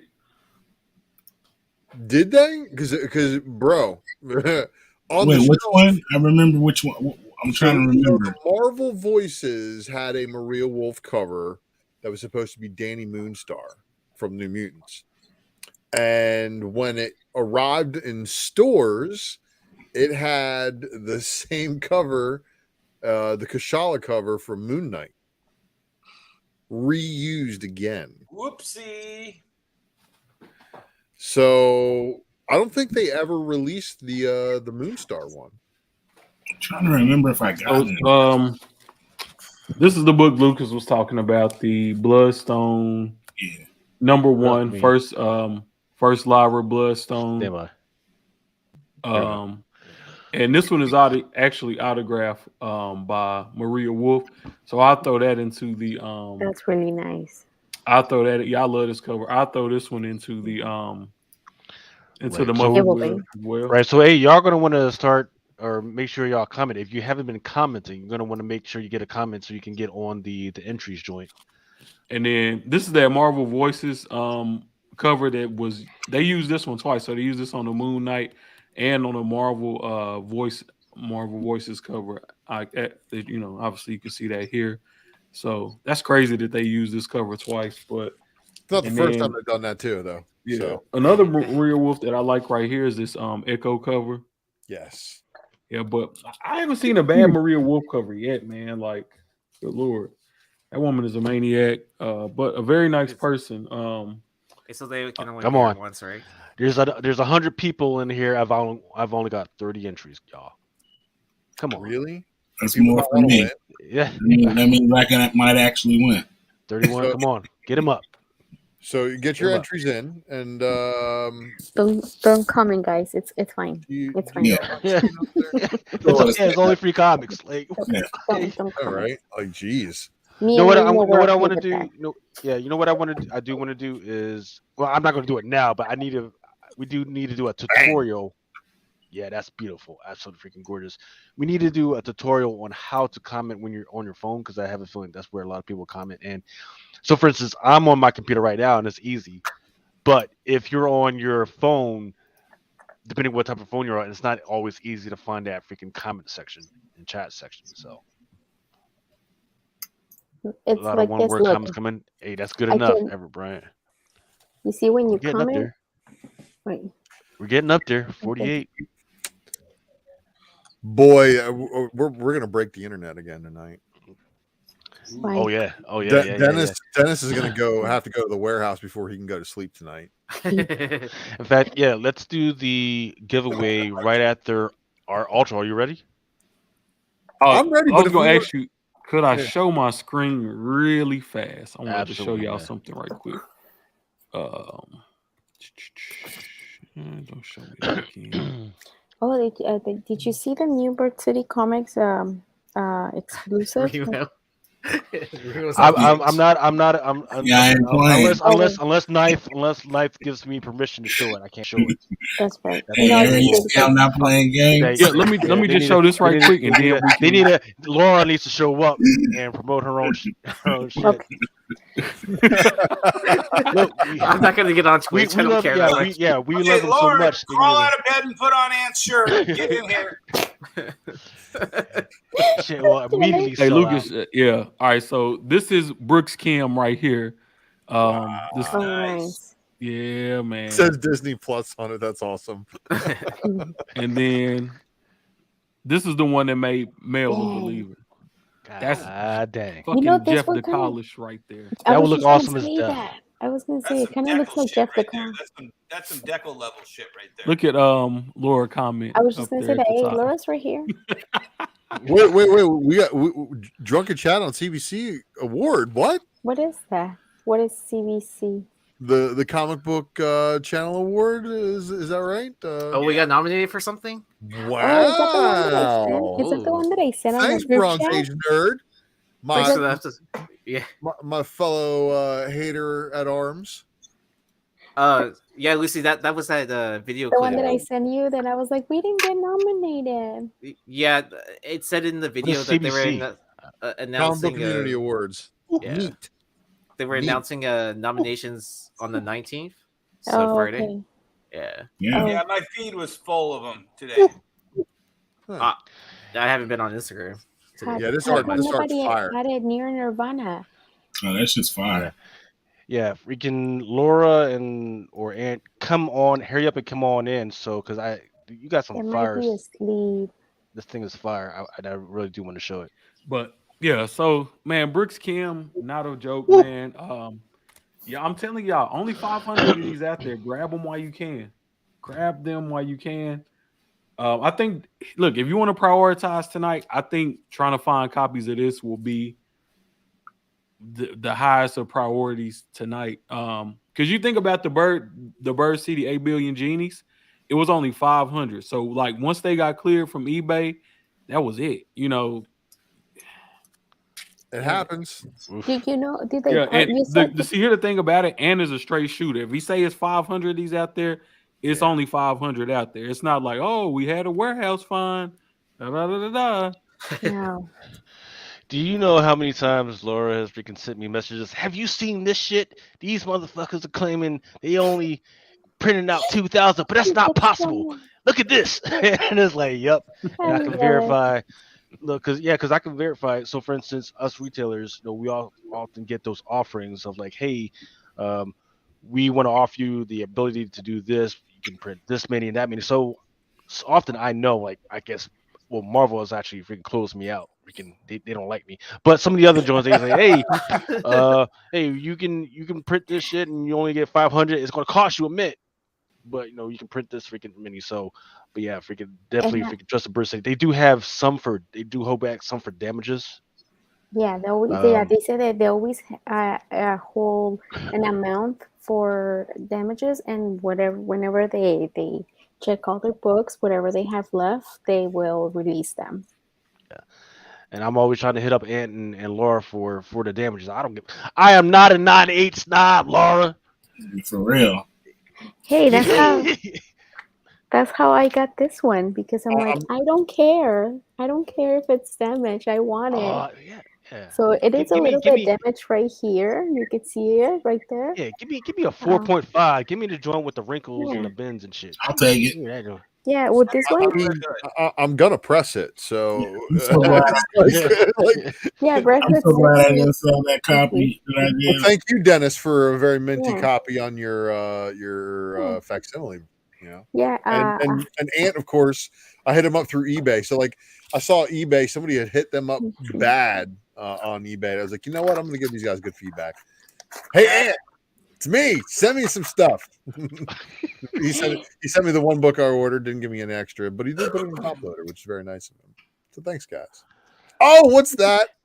It's time. Oh, it is time for another Matrix. It's been a while, man. It's been a while. It's been too long. I gotta ration these guys. You know what I mean? Like I can't break these people's wallets like I break their spirits. You sure can. You sure can, because otherwise they're going to be spending on irrational shit like bills and shit, man. Like that. Yeah, man.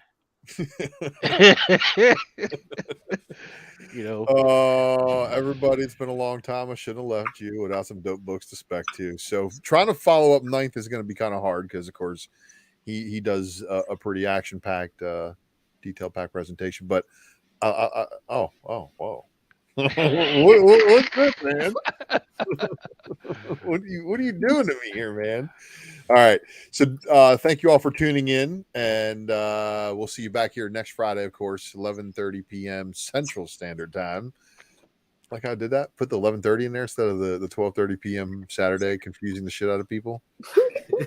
Scare them off. I know, right? Like next time they're gonna be like, "Man, I showed up on Saturday. There was nobody there. It was like already recorded. What the hell's going on?" Wait, is there supposed to be a big announcement? I don't know. Let's enter the Matrix. This is the Ultra Maximum Speculation Matrix, and I want you all to right now smash that like button for this video, whether you're watching on Comic Crusaders, whether you're watching on Mel's channel. But that announcement, well, we're gonna have to wait for Mel to get back. Sorry. Yeah, of course, a bunch of us know what's going on, but y'all gonna Hartman Sports Cards is pregnant. That's the announcement, and we don't know who the daddy is. So subscribe to the content that we do here, but don't forget to subscribe to my content over on my own channel. And I appreciate you all doing that and coming and joining all the madness that I take part in over there. But we're going to take part in some madness right here after we say thank you to Wanda Comics. I'm also going to say thank you to Bird City and thank you to Dennis at Wonder World Comics. You know, I should actually have a trifecta on that slide and put all three of them up there. So I have a problem. Do you guys know that? You. I do. I have lots of problems. I mean, I have issues. I have more issues than Deadpool. They're all bagged and boarded, though.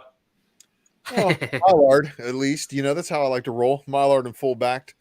But my kryptonite. Do you guys know what my kryptonite is? Red hair. Redheads with tentacles. What? No. That's your thing, man. Like you like the tentacle thing, man. That's not me. Like redheads. That's it. Oh, Sure. I like finding manga fetishes that just kind of wind up in comics lately. It's kind of That's for a whole other show. Yeah, that's a whole other show. Let me call Nick Hart real quick. So look, shout out to Mrs. Maximus, my redhead in real life. So, but you know what? There's a lot of subliminal messages that we all receive. Some of us start receiving those subliminal messages for redheads through Gen 13, Mary Jane, Phoenix, Madeline Pryor, and the list can just go on and on and on. But you know what? Do you guys know who this is right here? Come on, nobody on the panel? Tundra, Tundra, man, come on. Yeah, thank you, Dennis. Dennis is old enough to know what's going on right here. Very important character. If you think of the possibilities that can come about, of course, because there's a lot of things going on. She-Hulk may have sparked a little bit of a connection here, and I'll get to that in just a second. You guys are going to be like, what? So her first appearance is back here in Fantastic Four number 129. And it's one of those things, but besides Medusa, she's here. And so he's got two redheads beating the crap out of the thing. he can't win, man. That's I'm sorry, that's winning for me.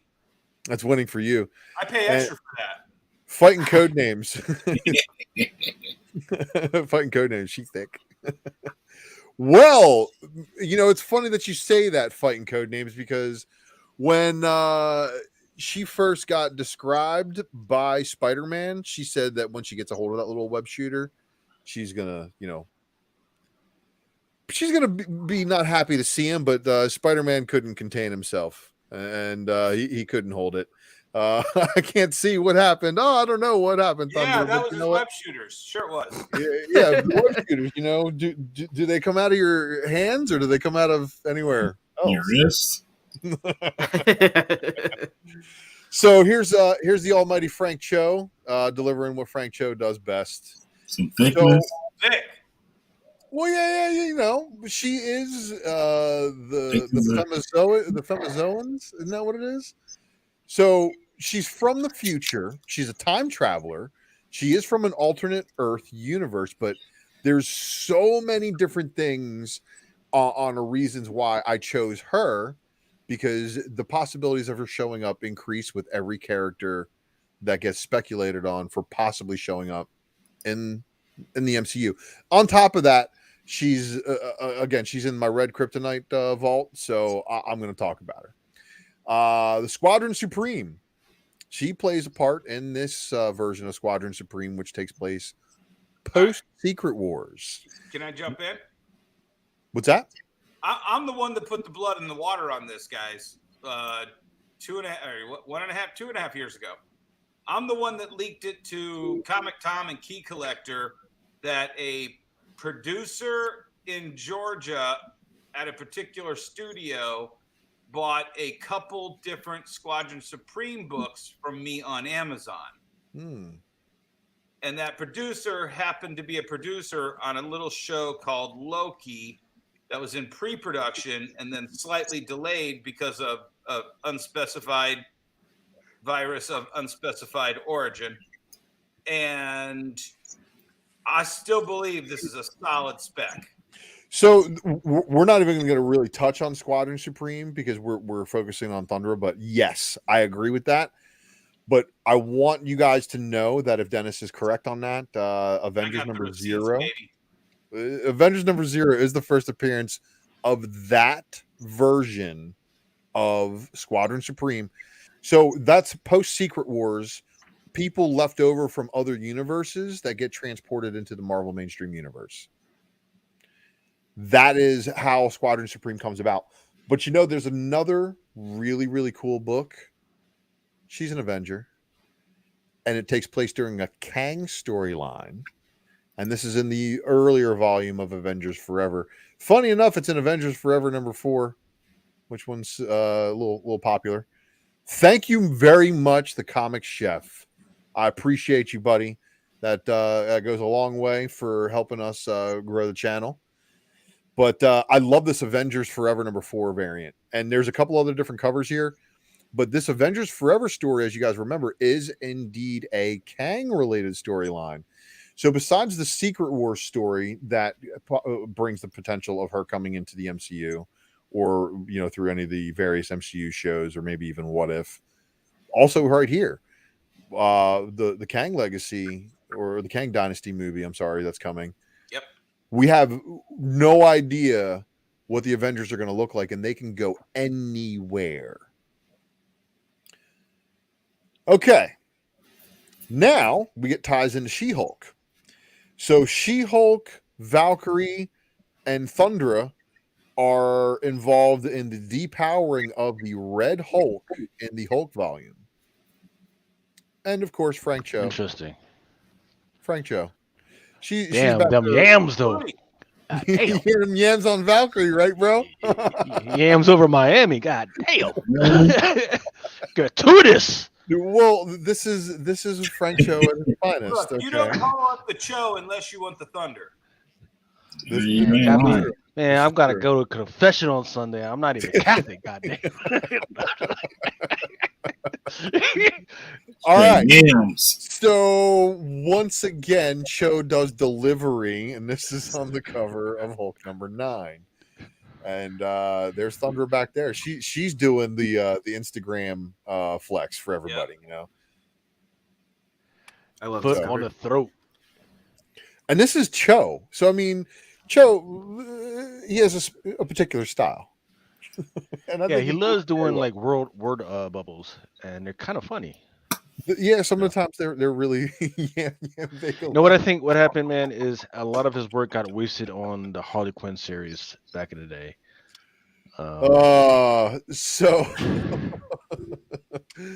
Lots of good comments in the chat. Thank you, live chat. So this is Alex Ross. Damn, Bigelow. So Alex Ross on the A cover of Squadron Supreme #4 is only just a teaser, because on the 25 copy incentive, that's a cover all to herself. Who is it? Who did that one?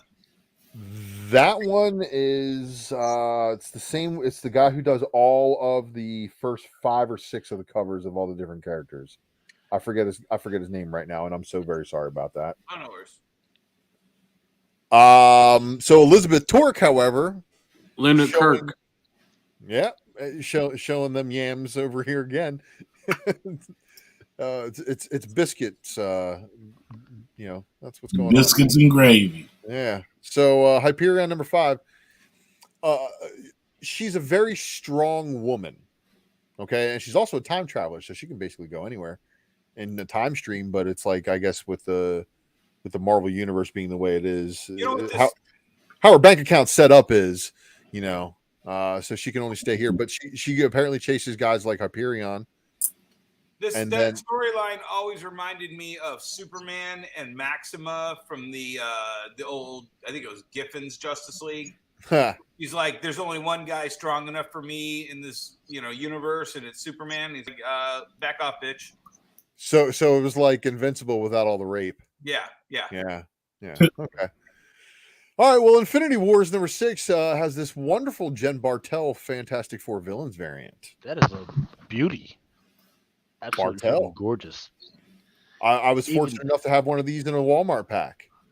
Look at the detail on the chain and the whole. Is that? It's called it's not a mace. I forget what it's called, but I love the detail. Thing that the girl in Kill Bill had with the blades spike on ball? the ball. Yeah. All right, and then if this isn't one of the dopest album covers in, I don't know, the last 20 years, then we're not on the same wavelength, because Mike Diodato Jr. throwing it down. We got Thundra, we got She-Hulk, we got Valkyrie. Is that Susan Yep. Storm? Yes. Susan Richards. and more cake. I mean, this is a cake-filled spec You matrix. guys are making me hungry, goddammit. You talk about yams, biscuits, and gravy and cake. Man, And then I'm on a House diet, fight. goddammit. Cat fight. She-Hulk number 36. So I'm surprised they went with Titania on She-Hulk. Now I get like her and Titania have a history, but Thundra is like more at her power level. Right. And then this is a book Huh. that I really going on here? wish had more copies available, but no, you're not going to find them. This is a ghost. Very hard to find Defenders book. number 5. Amanda Connor, it's a 50 copy incentive. It's also a very rare Hellcat variant because look at the lineup that's on here. You don't see these characters on a lot of incentive variants and a lot of books, but Misty front and center. Amanda Connor doing all of these ladies right here, and apparently this is one of the books where Thunder is drawn at her 8 foot tall, but she's drawn anywhere between 6'2" and 8 foot. Yeah, up to down 7, you are correct. All of the Fearless Defenders are basically ghost books. There's a lot of the Milo Manara available of the issue 1. So the issue 1 variants are out there just because of high ordering and stuff like that. But yeah, 2 through 5, good luck. So there is a couple of books that I guess did I delete them on accident? Oh. Yeah, all right. So let's talk about this for a second because You got more? Because that was amazing already, man. There were more. There was 3 more books, but I copied and pasted them into Oblivion. We'll go ahead and take your time, man. Take your time, man. No, if you want we can talk about this. This is the connection to Hulk. Okay. So, does everybody remember Lyra, the Savage She-Hulk, the all new Savage She-Hulk? That's the daughter of Bruce Banner and Thundra. And I know everybody right now is going Scar, and I get he's been to Sakaar. The time travel thing and the multiverse thing does give us a ton of opportunities, especially when exploring the Marvel Universe. But I just want to remind everybody that there is a book out there that shows Thundra with the Hulk. She no, I'm not wearing a Bam Bam Bigelow shirt. What does everybody say? Because it fits with the beard, man. We said that last time. It's got weaponry on it. So, but no. So basically, Thundra and Hulk have a daughter, and she becomes the all new Savage She-Hulk, and her gamma radiation makes her weaker the madder she gets. So she has to meditate to be at her strongest. It's a very weird take on the character, and that was actually where I was trying to close out the Spec Matrix this evening, but I fucked up and I deleted the slides. So maybe you just have to check my channel and maybe there it is. Raging Thunder, and this is one of the times that they mistakenly drew my redheaded princess as a blonde. Oh, you know what? This book also gets in the fame infamy category because didn't Greg Land lift something off of this? I've seen this cover on other people's things pointing out some of Greg's Hey, I don't know, man. Hands beam. But this is the book where I was going to end it at. So there is also, for those who are specking on the effing, Uncanny X-Men 435 has a alternate universe Jennifer Walters that takes the place of this universe's Jennifer Walters, gets her She-Hulk powers, and she bangs Juggernaut. And then gets interrogated in a later volume of She-Hulk. She gets interrogated about it by a lawyer, and that's when we find out where She-Hulk went on a vacation. So they retconned it. They edited it out. She-Hulk went on a vacation and was not her. What issue was that? Uncanny X-Men 435.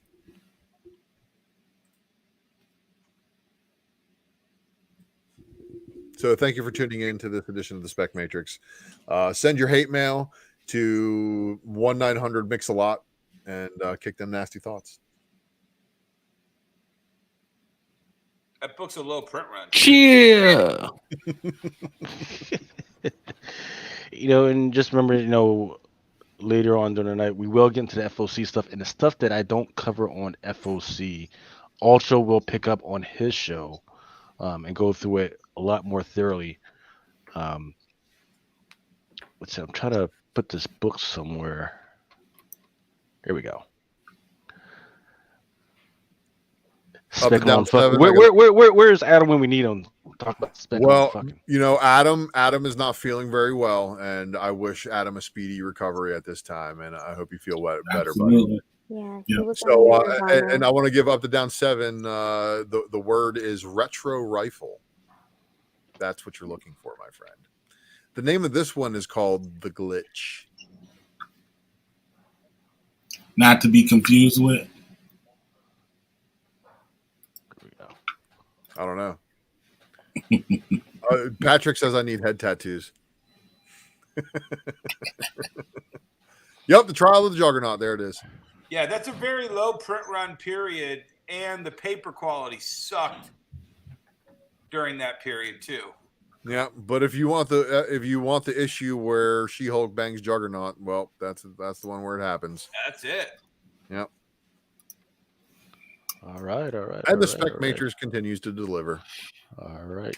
So, I think what we're going to do now is, are y'all kidding me? So we've got 104 people Time to do the listening giveaway right now. And do you know how many entries I've gotten? I've only got 61. I know people are scared to enter giveaways. It's funny. So But we're what not you're saying is- collecting your info.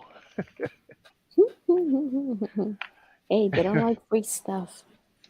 It's cool. I do. Yeah. When Marvel win manga, the only thing that's worse than paper quality is to cover art.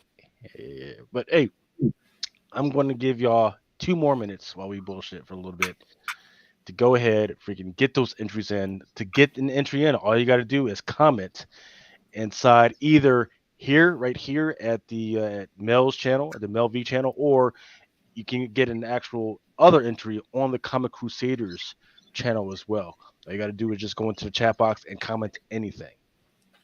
That's it. Go Remo. Can't get Go any- comment. All right, go Remo. Remo. Get 3 entries. Get 3 entries. I already did that about 20 minutes ago. Preferably not anti-American comments. Okay. If you happen to be watching Top 10. Yeah, Bronze Age Nerds is correct. Not enough thumbs up. Weird. Bronze Age Nerd, by the way, is like nominated for half the categories in that awards too. So good luck, Bronze. Dude, I'm surprised Ultra wasn't nominated for Best Beard. There's a lot of people. I cut it. That's why, because I trimmed it. Yeah. Bronze was nominated If for I hadn't Best trimmed Beard. it would probably be up there. But maybe there's always next year. Well, it's good to hear that that Drunken Chat got nominated for tier 1,000 to 5,000 best collaborative project or event. Wow. So I looked at the nominations. It was like the same people, like in every category. I'm like, I know. Where's Near Nirvana? Well, you know Where's what? Mine? Where's That's true. Ultra? We are the best kept secret, I think, when it comes. Well, to but I think Near Nirvana. I just listened to their. They got snubbed. Yeah, look, I just listened to one day this week. I listened to the show about the Endless Ones. That was amazing. Really good stuff. It A might lot have of been 'cause really they changed research, their really name funny, really throughout entertaining. in the last year since they did the thing too. That might have split the nomination process too. Yeah. Oh yeah, and then they nah. did. Look, take if you go over look at the page that's the World running Championship. that those awards, like Near Nirvana has more followers on their IG and YouTube than that page has. So, Like Roger, like- keep it coming. What's Keep it up? coming. What's up? more people. I'm sure more people know about Near Nirvana than they know about these awards. So, I'm also sure by next year That's a people will fact. nominate us a whole lot Honestly, more. it's cooler to not be nominated. right? Right. We're good though. We're good. It's cool. Or get nominated and not win. I'm gonna buy myself an award. That's cool. I guarantee you, if you guys threw an award show, more people would show up for that than this. Yeah. Probably, yeah. I think. Are we you should in my do- head right now? Who said that we should do a Dundies award? Somebody in the chat had said. Oh, that'd be funny. Who said it? I think. I can't remember who somebody said it. Was it earlier today or is it yesterday? I think when I asked, like, what is this? We're Drunken Chat's not in there. We're not in there. None of us are in there. I don't know. We should throw one. Yeah, I don't know what the link is. Oh yeah, that's our chat. Go back one. I want to let that one simmer for a little bit. Which one? are these awards? No, That the question? one before this one.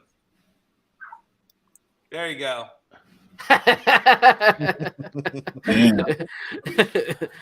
There's lines for places. I didn't know this. This is news to me. Yeah. I always just walk into places and act like I belong there. Isn't that what you're supposed to always do, right? I mean, Oh, free hockey. I always wiggle my way. I end up talking to somebody and keep moving my way down the line. Yeah, We man, had people one, we to had yell one at you to today. stop. I just keep walking, right? I mean, That's honestly, just- if you ever seen Ninth Wonder, if he wants to get in front of you in a line, you just let him. I mean, funny story about Knife. He was the first person I actually met from podcasting in real life. fun fact. And Aaron was on the a ladder first person to I look me in ever the eye. met from podcasting in real life. So That was sweet. deja vu. First time I met Ninth, I met him and Jen at the same time, and I swear to God, I felt like a midget. I really did. And Dennis not a short guy either. So Nope. I'll think about that. Nope. I felt I already- like I was like, wow, I need a ladder here. I need a step. It's okay. Mel looked like he had security walking around the floor at MegaCon. I will tell you this: we do need to start making plans for if any of you guys are doing Baltimore Con. We need to start making plans right away. It's going to be a little bit more interesting this year because they are going to have a retailer summit the days before that, and I think each retailer gets to have at least 4 people show up Is for the it. date for that? Yeah, Baltimore? It's like the October 26th through the 28th or something like that, and then the actual con is like the 3 days or that weekend afterwards. So is the NYCC is around the same time? Pretty sure it is. That's usually Yeah, it's October 6th and 7, 8, the 9th. No, Yeah, okay. Also, NYC is before Baltimore Comic Con. Yeah. Really? That's what it's been like for the last couple of years is NYCC and then Baltimore and then then it's No, the Baltimore next was season. always before NYCC. That's what I thought. Right, but recently is what I'm saying. Yeah. Baltimore shifted their convention schedule around, so they're kind of put in the back end of that East Coast.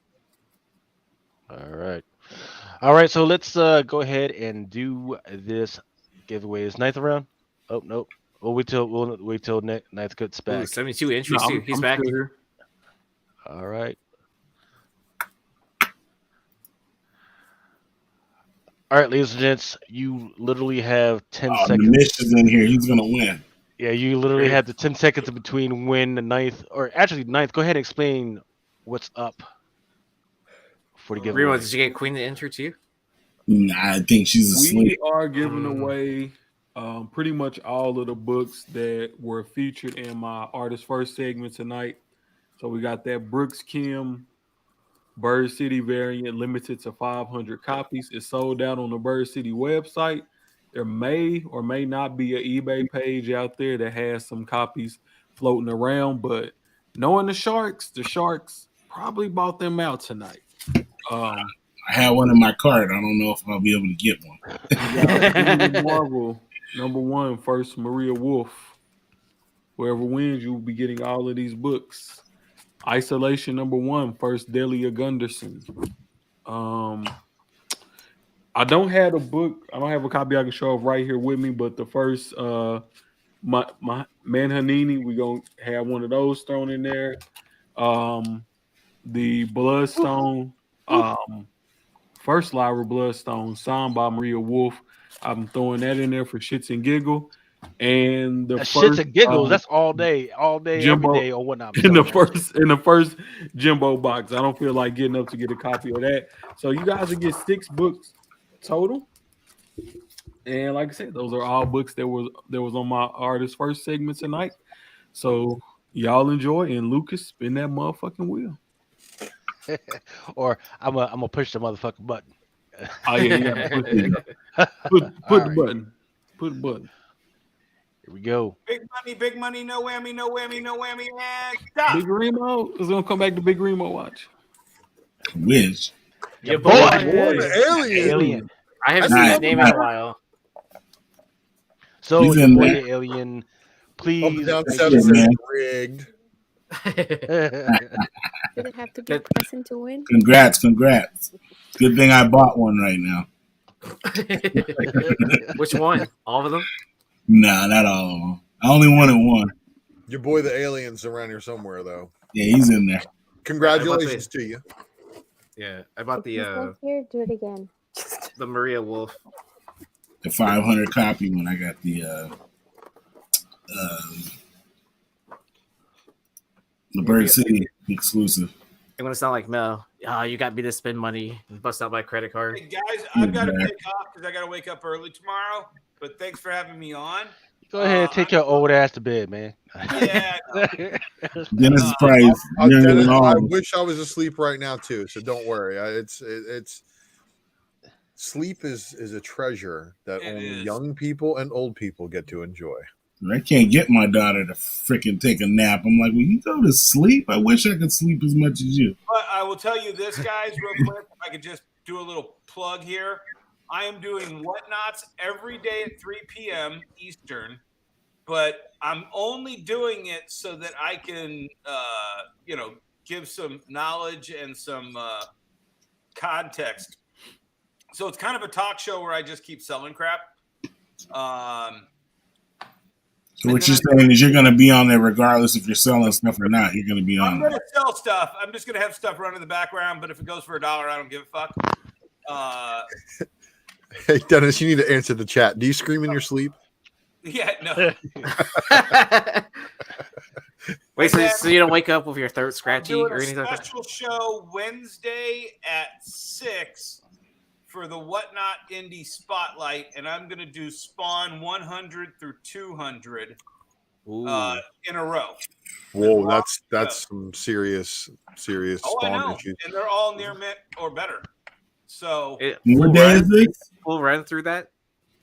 whatever Wednesday at 6 o'clock is. Wednesday. Okay. Yeah, Wednesday at 6. I'm starting it at 6 Eastern, and it's probably going to go to like 9 o'clock if I had to guess.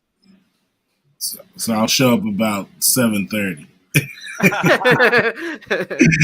That's about the sweet spot.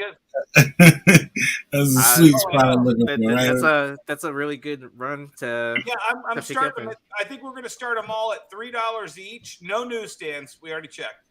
We're going to start them all at $3 each for 30 seconds and just let them go.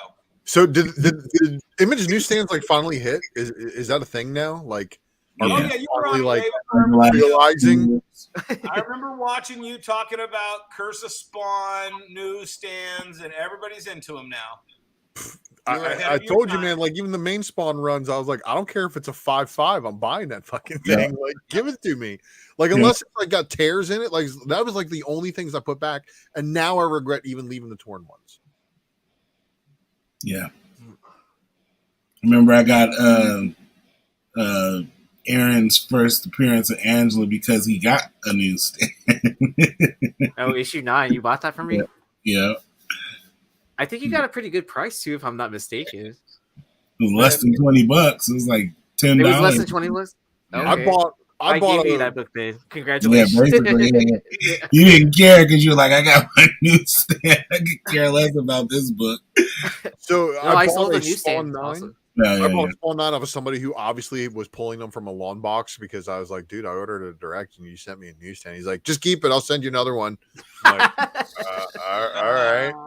I think I have a 9.8 somewhere floating around somewhere. I mean, I might have sold it on whatnot at this point. I can't remember. And you know, this is weird for some people to understand because we've been programmed to believe that newsstands are always going to be the end all be all. But there's a time period where newsstands were actually de facto second prints because they were delayed by 3 weeks. And that FF is also the one with Morbius. I think that's one of the few newsstands that's worth less because technically the Morbius Direct is first cover of Morbius. Yeah, it's Morbius. Inside the little picture of him. The little box. Yeah, I like that one. I like that's one of the few modern examples where I do not want a newsstand. Mobius, not Morbius. Yeah, Mobius, it's not Morbin time. Yeah, is the cut line where it's like half and half? The cut line where it's half and half is like 85, 86. Yeah. That's like where it was 50-50. Before then, directs were way less common. Like, right. And everybody who on the newsstand side goes, oh, but newsstands were returned or destroyed. Like, yeah, then they were repackaged and sold with string out the back doors. And they were found eventually. Yeah, even with the mark saying that like this was returned. Grease pencils on them and shit like that. Yeah, like come on, man. Like there's a lot of that there, but Dennis knows. Dennis has been around for a while. And just imagine if Dennis and I actually did a project together, maybe with somebody like Bronze Age Nerd. Hint. Hey, Bronze Age, what you doing, bro? Yeah, that would be a good show. I haven't even heard about this, but I'm in. You son of a bitch, I'm in. I think that's a good title for a show, right? Oh my god, that's our title. So it's funny that you say that, Bronze Age. I had 2 Uncanny X-Men 129s, and I needed to part ways with one of them. I parted ways with the newsie. I kept the direct. Because I know. Your beard's ringing. That's awesome. All right, so it's Beards in Time. There you go. Also, backup show's name. Now that the summertime is wrapping up and the show season is wrapping up, I'm gonna do a couple Willy Wonka Chocolate Factory tours. So if you are local and you want to come and do some box diving in the warehouse, this will be your chance. That's coming up. Ooh, I do have some vacation time I need to take. Yeah, you're over here tempting me. Yeah. I'm getting good at looking through collections now, so I do want to have some fun like that. I've heard about your legendary movie theater. I haven't been to Michigan in a long time. I need to get back. There you go. All right. Talk to you later, guys. All right. Take it easy. All right, peace out. Bye. All right. Take it easy. Yeah, baby. A beard circle at the next con. All right. So what else we got going on here?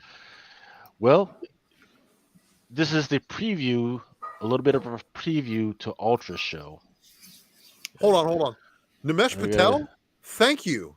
I didn't see that one. Good God, man. Appreciate that. Yes, thank you. We had it up for a little bit while. Thank you. Yeah, thank you to everybody that's freaking supporting us, and whether you click on us or you comment on us or spread a little bit of your dough on us. We definitely appreciate all that because that's going to help us grow the channel going forward. And we've got a lot of projects in our minds that we want to go. It's just that time and cash is just a little bit of a restriction. So, but in that every little bit definitely freaking helps, and it puts a little pep in my step. Makes me walk and push buttons a little bit faster, and makes me a little bit more happier. When y'all do that, and it doesn't have to be as big as the mesh, man. Freaking, if y'all would $1, shit, that makes me feel good. I feel appreciated. You know what I mean? That feels freaking good. And of course, these guys are going to decide on how that is spent. They've got some definite plans on what they want to do, man. It's going to be crazy. But shall we get into some of the craziness that's going on? Of course, yes. I am Chitlins. If you want to freaking check out some of the stuff that I'm doing, once again, I am on Whatnot. I know y'all hate it, but I am on Whatnot. I'm trying to get. It's the quickest way that I've been able to get rid of some of these damn books that my wife's been tripping on overall throughout the house. Once again, those are going for $1. Some of those licenses are going for $5. Please just take these freaking books off of me so I can buy more books. Once again, you can also freaking watch some of the stuff on Comic Crusaders. And if you just want to freaking hit me up and ask me questions or whatever, just hit me up on my Instagram at Children's Greens and Cornbread, and I've been trying to get more stuff going on TikTok at Children's Greens and Cornbread as well. Let's get into this. Here's some of the greens you need to freaking know. There is a shortage for some of these titles, such as Wolverine patch number 5, which is is a title that a lot of people have not been reading. Yeah, I'm pretty sure they overprinted that one anyway, so they're fine. yeah. I don't know why they Yeah, there's a contingent of people that love Wolverine books, but it's like, you know, It was like 5 in a row, man. It was like going on at the same time. Yeah, you know, it's one of those things. It's like he's not part of the actual MCU yet, so people their interest has been dying down. But you never know with the X-Men '92 thing that's coming out, that might revive it. And then don't forget, Disney is having its own little consortium next month. Now, when there's supposed to be more announcements coming out, so you never know. Also, Captain America: Symbol of Truth #4, Beyond Amazing Spider-Man. This is another book where you got Spider-Man on the cover of some book that he has not. That's not even going to be in. So, but once again, this is going to be a allocated book. Also allocated are the following: Captain Marvel #40, which retailers can still order. It's just that it's going to be very limited. There's some omnibuses out there for Conan King original, Doctor Doom omnibus. I could see that. X-Men 13, the Stokoe Predator variant, as well as the X-Men Unlimited X-Men Green. These are ones that came out this past Wednesday. But you got to know that it was somewhat allocated. The inventory is a little bit low, and you know, so yes, that is the X-Men Unlimited X-Men Green #1, right? Yes. Yes, beautiful book. Yeah, it's not bad. Absolutely It's not bad. It's definitely eco-terrorist kind of thing. So you know, Tell me that's not manga. Tell me that's not the... Wolverine is hunting this team, and this team is consisting of Nature Girl, who goes nuts, Sauron, the other little girl, and a police dog that Nature Girl convinces to leave her partner. So, yeah, Wow. There's no shortage of this book, Lucas. Believe me, it's not going to be a big hot seller in my opinion. But I thought it was kind of cool. I was like, I'm gonna buy it. And then I read it. I was like, what the fuck did I buy? Is the irony that it's printed on paper too? Yes, it is irony that it's printed on paper, dead trees. And I'm sure Nature Girl really does not like that. Right. I think that's the one thing that Disney has figured out is like some stories just weren't meant to be printed, so we'll just put it online and let it be free. You know what I mean? Yeah. All right. Awesome Sauce Radio in the chat, and that's not Psylocke. That happens to be Captain Britain Betsy Braddock. And you know what? She is an adult English woman with mutant powers and a sword, and Rachel is a mutant telepath from the future, alternate timeline that didn't come to fruition. So, you know what? If they want to be together, that's fine, but totally out of character for both of them. Sure. Am I famous enough to give away a guitar? I don't know yet. I don't think so. Did you steal the guitar from Stranger Things? I did not. No. I needed to go to the Upside Down and get the most metal guitar ever, right? Yes. Yeah. All right. But I mean, I'm still on that Pick of Destiny journey, so. Oh, okay. Yeah. All right. So you gotta pick and choose, right? We are going to take a minute break. I'm going to play this trailer from DC for this new series that's coming out called DC Batman versus Robin. All right. So go ahead, take a minute, go get your drinks, put some ice.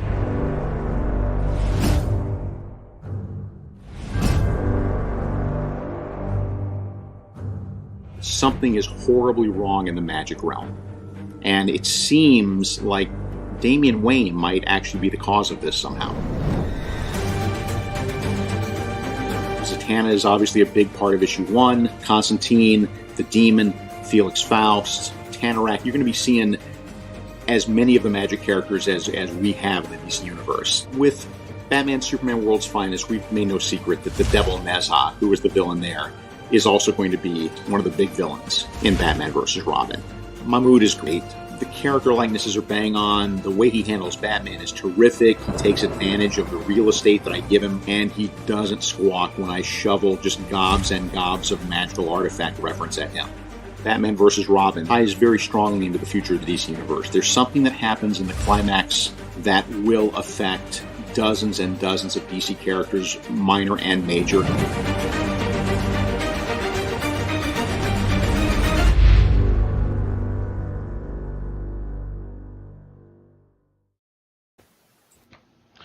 All right, so that was the trailer for Batman versus Robin.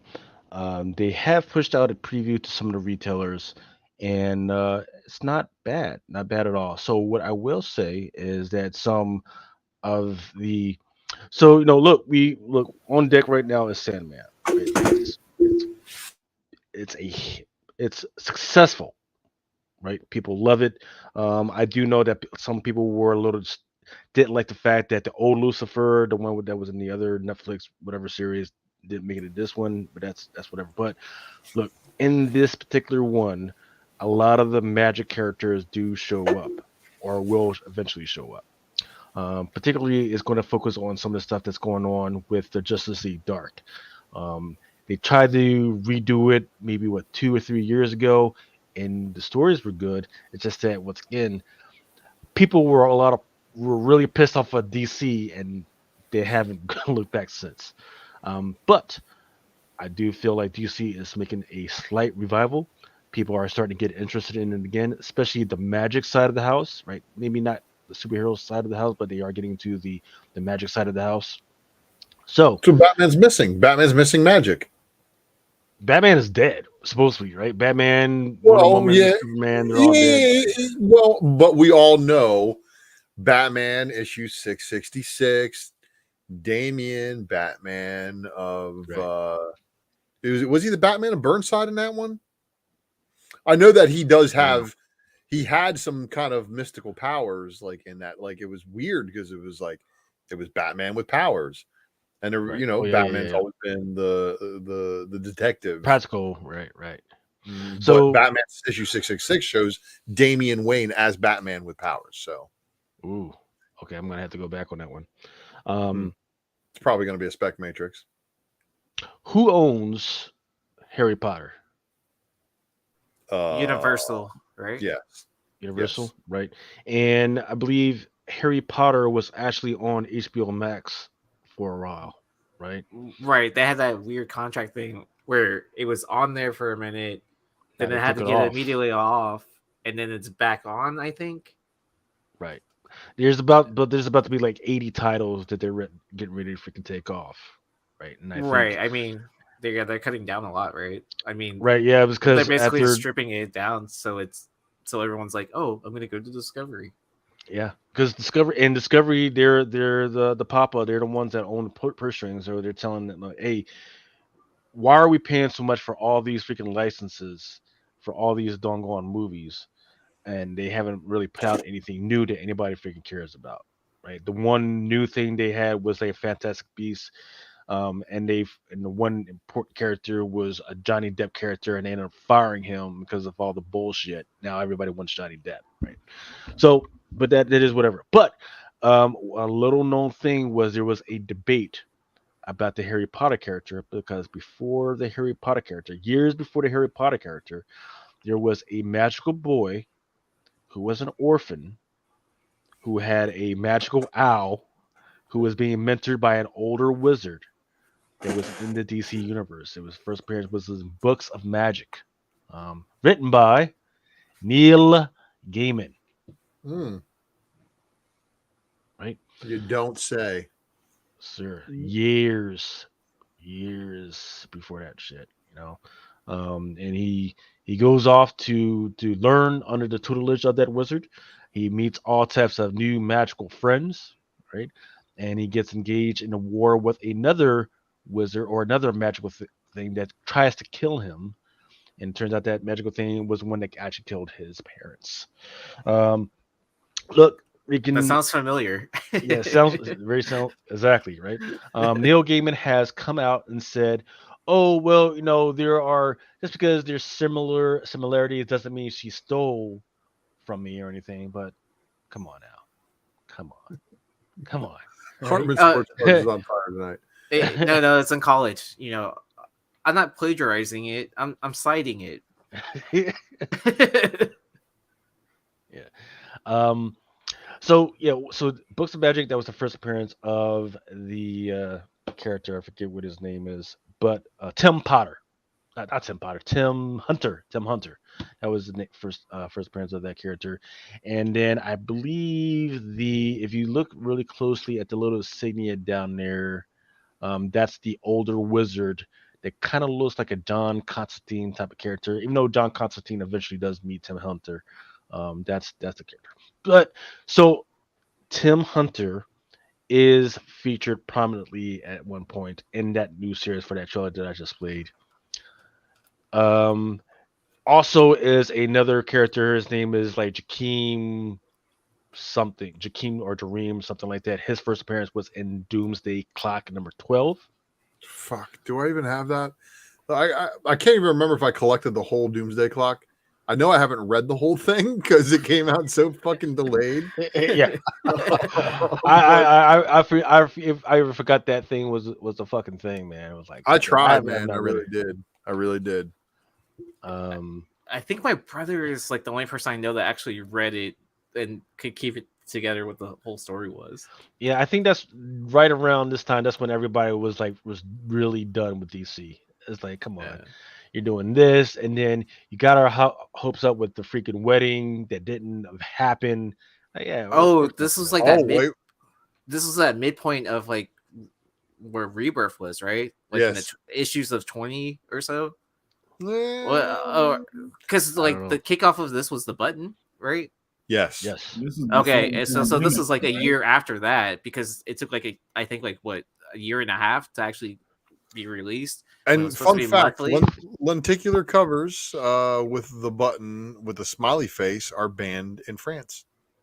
I didn't know that.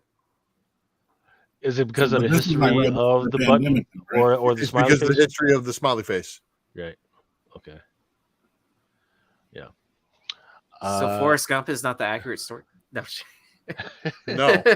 I was just joking. Steve Shush says that issue 12 was a spec long ago. He still has like 5 copies somewhere. Okay. I didn't know. Then of course, getting the band back together. Justice. So there's the first Justice League Dark that was in 2011, but they're more likely going to go into the second one, which came out in like 2018. This one is a 1 in 50 inks only freaking cover.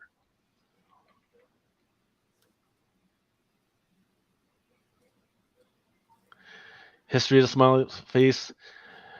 Remember the Have a Nice Day thing of November. Have a Nice Day face. You'll look that up. You'll be able to find out why. Yep. And I think lenticular is also banned there for some reason. Really? That's weird. Yeah, I think the lenticulars were banned because of that, though. But I could be wrong. All right, let's get into some actual FOC stuff. Marvel, is this DC? Or I forget who this is. And Jorge Vasquez, you are correct. That is the only way Tom King could tell the story that he wanted to tell in Batman 50 and have them actually get married and have DC not go. Hand wave undone. Batgirl number 10 is on FOC this week. Once again, Rihanna Gonzalez just doing a really good job. Batman like One Bad Day. That last cover, didn't she already do that?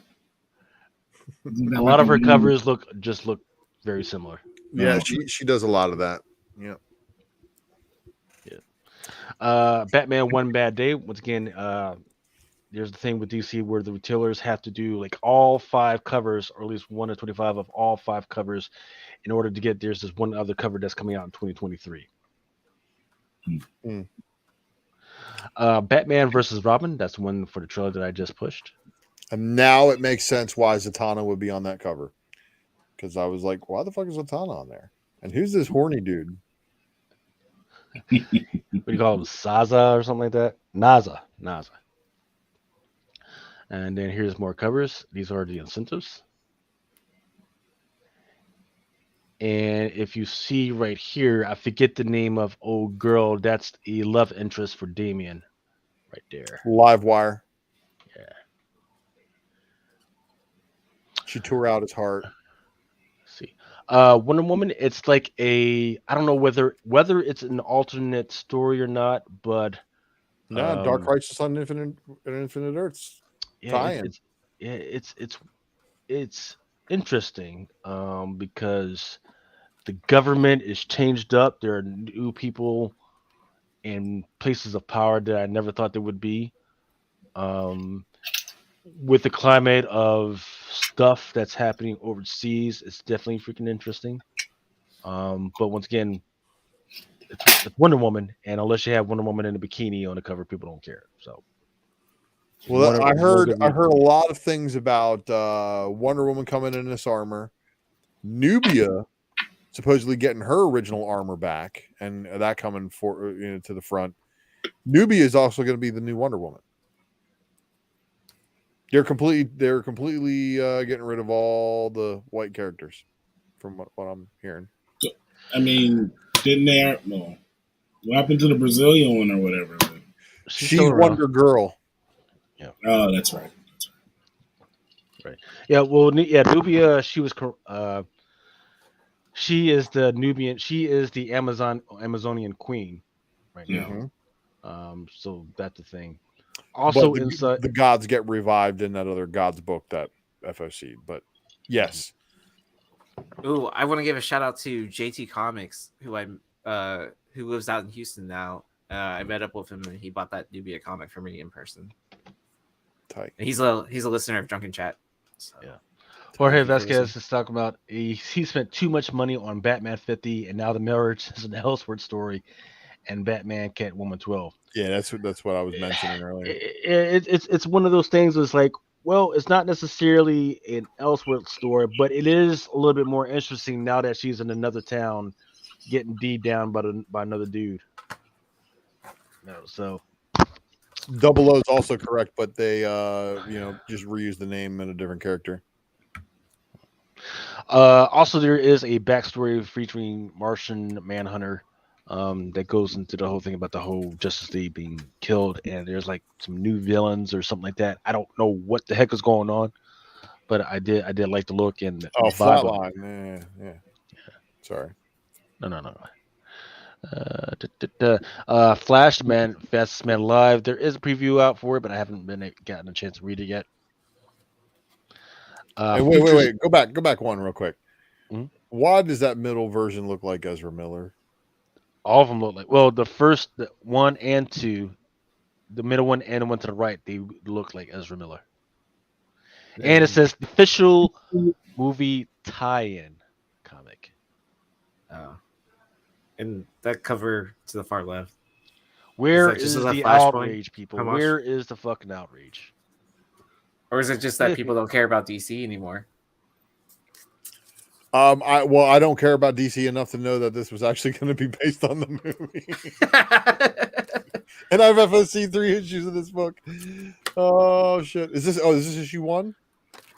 Yes. Okay, yeah. So I did show this last week, and that's how much I was paying attention to that. I didn't know it was going to be tied into the movie. T. Jones says, "Why make Nubia Wonder Man?" Wonder. I don't know why. But if you're talking about why are they making her Wonder Woman, it's not that she's the Wonder Woman. She is the queen of the Amazonians, and she earned that right via a trial, in which all the Wonder Girls and Wonder Woman actually got together and they battled it out, and she was the one who won. Oh, but no, they're giving her the comic too. You know that, right? Right. No. And we'll see. Look, I mean, got to remember, like, Holy, when it comes to the whole thing of DC, Wonder Woman is dead now. Right?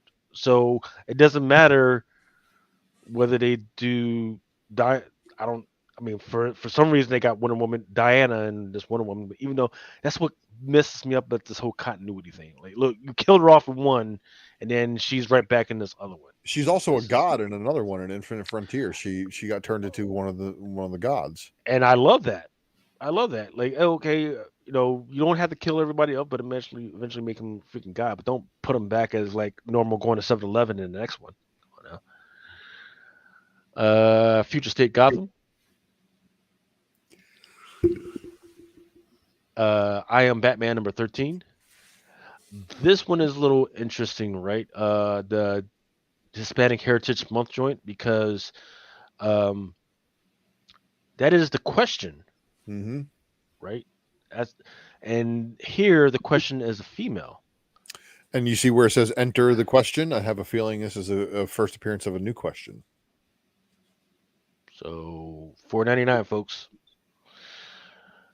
The Jurassic League. Mel's favorite book. Watercolors. Miss Meow from Merc. Meow. And you know what? You're missing a 50 copy or 100.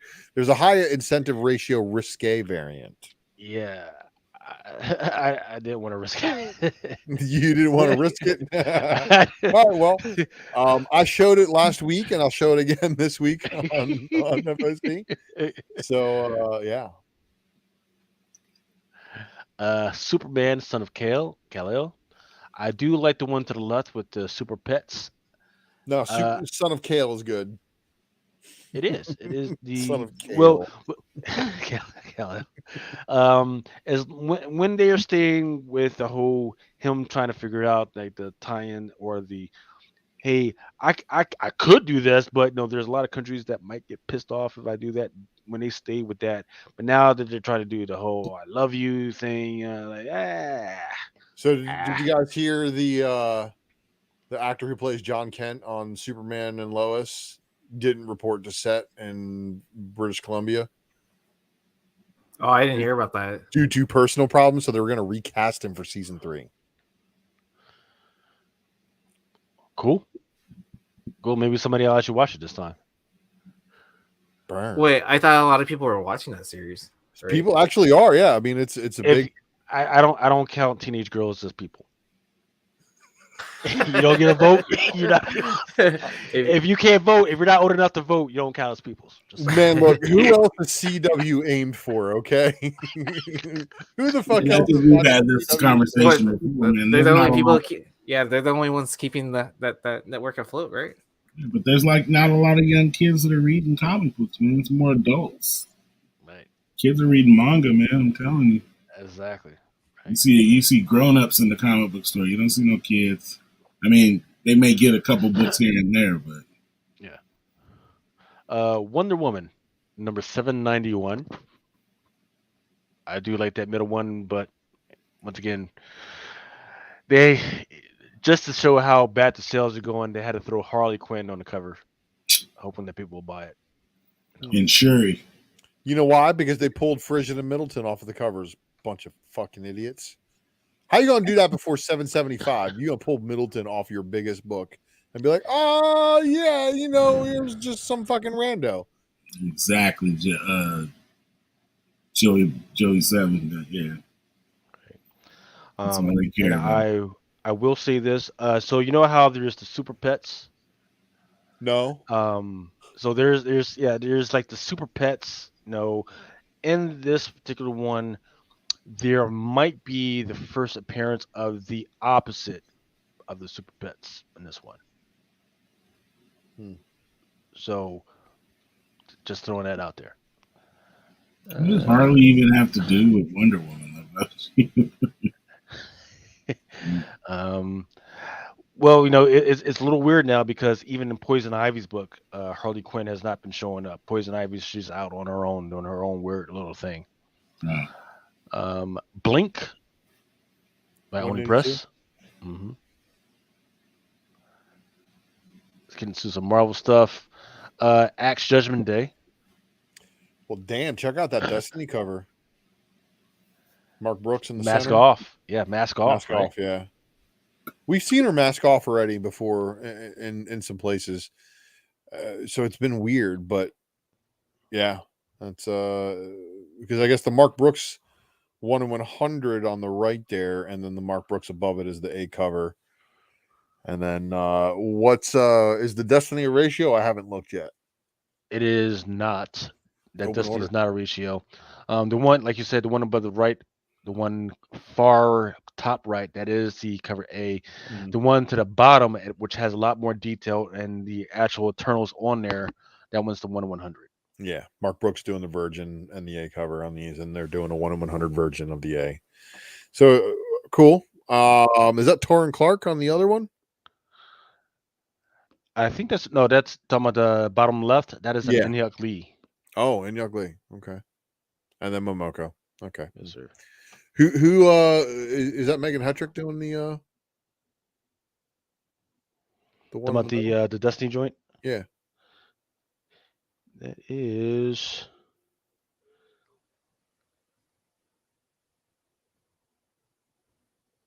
Make him look. Sorry. Warnick. Oh, yeah. Nice. The Avengers. I like the one to the far right. I feel like it's something that the crowd would like. Yeah. Don't know what's up with Black Widow cracking Hawkeye's freaking neck. She's just helping him aim. Over here, you damn fool. Like, nah. It's like she's about to snap his neck. About to. Use him as a puppet. Already did, right? At that angle? Crack. Okay, now go ahead and shoot that way. Avengers Forever, there's the Voices Comunidades joint. And then there's the Beyond Amazing cover. Weird. So what's going on there with Nova? Is he just on a variant, or is he actually in the book? This is where I get hate. I hate. He's homaging his own cover. I don't know. I have to get caught up on that series. Ninth actually brought up the one on the left by Maria Wolff. And then there's the one to the far right by Inyuk Lee. Is the one on the left, is that an open order book or is that an incentive? I can't remember. And excuse me, I am mistaken. That is actually by Declan Shelby. Excuse me. That one is not coming out. That is a Declan Shelby, and this one is by Kendrick Lim. They're both Noel? They're both open in order? Is that Noel or is that what's his name? Rafe. Rafe, yeah. I don't know. I'm not reading the series. Well, they're already on issue 6. I mean, I've yet to see Venom 2 or Venom. Still. It looks like it's somebody in Rafe. Is Venom still falling? No, I'm just joking. Probably. I know, right? Noel's still dropping him off of a building somewhere. Yeah. Edge of Spider-Verse number 4.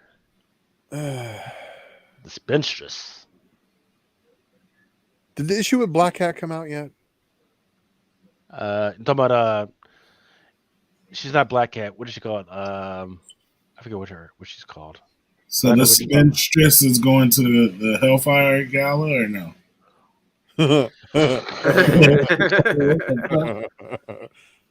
No, she's just party crashing. So Spider-Ham and the handy able Spider-Man. Oh, I see. He's got the spider buggy. So the spider buggy can drive up walls and shit, and it looks like it's missing a wheel. And this guy has crutches. Yeah. He's it's got like her. polio or something. Is that Silhouette? So do you guys remember Silhouette from the New Warriors? It was Night Thrasher's girlfriend, and she had crutches. I can't. Yeah, I never read that, so I'm not They sure. also they murdered her in the New Warriors. I would assume so. It's not like she can run hella fast or anything. Oh, but this is a Spider-Verse, so like that's anything can happen. in Yeah, like any she could, if Silhouette is the spider of her verse, there, that'd be fucking weird. But I'm not picking any of these up. Yeah. Just, Oh Lord, Marvel, what are you guys doing? Fantastic Four. I am picking up that Daughterman. Yep, And Daughterman the is game one to the left. Do you have a What's full up set with- of what's up- Spider-Man? Tell I'm working on me, it. tell me this isn't porn or manga related. The one with her in a little gimp suit. That is straight up BDSM. No. That's some straight meme history right there. That's that. You guys ever seen that girl that gets Photoshop kicking people? She was in a mosh pit, and then they took her image and they photoshopped her kicking everything everywhere. That's what Spider-Man's doing right there. Has she ever been in a suit in a cover, or like in a comic book in I that don't know. suit? If it is, I want that shit. What happens at the Hellfire Gala? Stays at the Sure. Hellfire Gala. The VIP Yeah, what happens at room. the Hellfire Gala gets recorded and put up on every television set around the world. That's true. Yeah, for real. These motherfuckers made a planet last time. We're not missing it this time. Like, what are they going to do next? They started with a continent or an island and a continent, and now they got a planet. So, as far as the Daughterman set goes, the only one that I'm still only with one copy of is the Rogue. I really wish I would have gotten the other copy that I found, but at $70, I was like, you know what? It's not worth $70 for being a 1 in 25. So fuck this book. I pulled a mill, and of course, once I said fuck this book, it turned out to be the rarest of the set, most expensive of the set, hardest to get of the set, and yeah, that's all she wrote.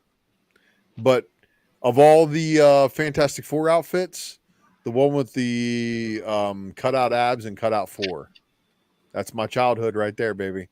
Really? Yeah, 1990s, bro. Oh, on the top right. Sexualize right there. everybody.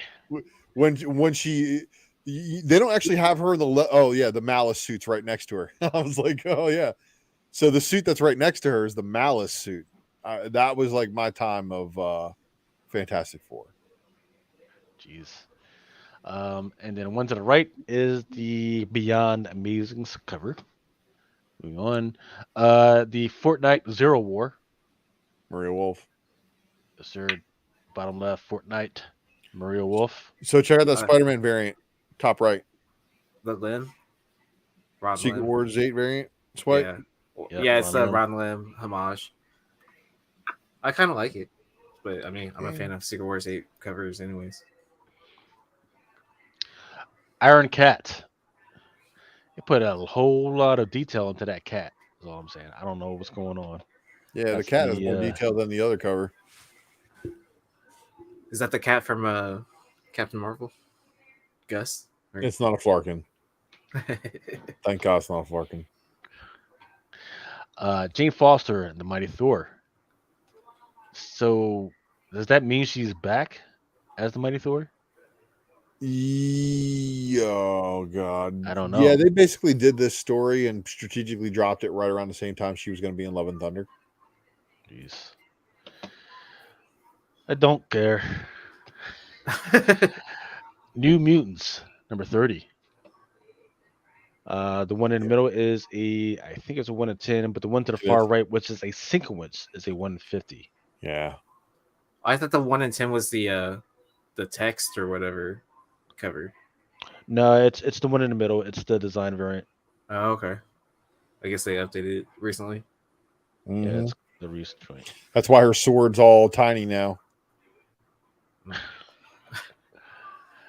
I can't fuck with a bitch whose sword is bigger than mine. Just saying. Anyway, Star Wars, Darth Vader. Darth Bane. Darth Bane. Yeah, that's on Oh, the one to the far right, the Choose Your Destiny. I really, really like that one. That one may be the best The out of the Sprouts. Choose Your Destiny. Oh, Yeah. Oh, we lost Remo. Yeah, he had errands or something. Sounds like somebody dying. Strange. This one is supposed to be centered around Fong or Wong. So this is issue 6 of Strange. Yes. Okay. So did everybody see what happened in issue 5? No. Nobody's reading this shit. Well, they don't call me Ultradamus for getting it wrong. As predicted, the Huntsman is Stephen Strange.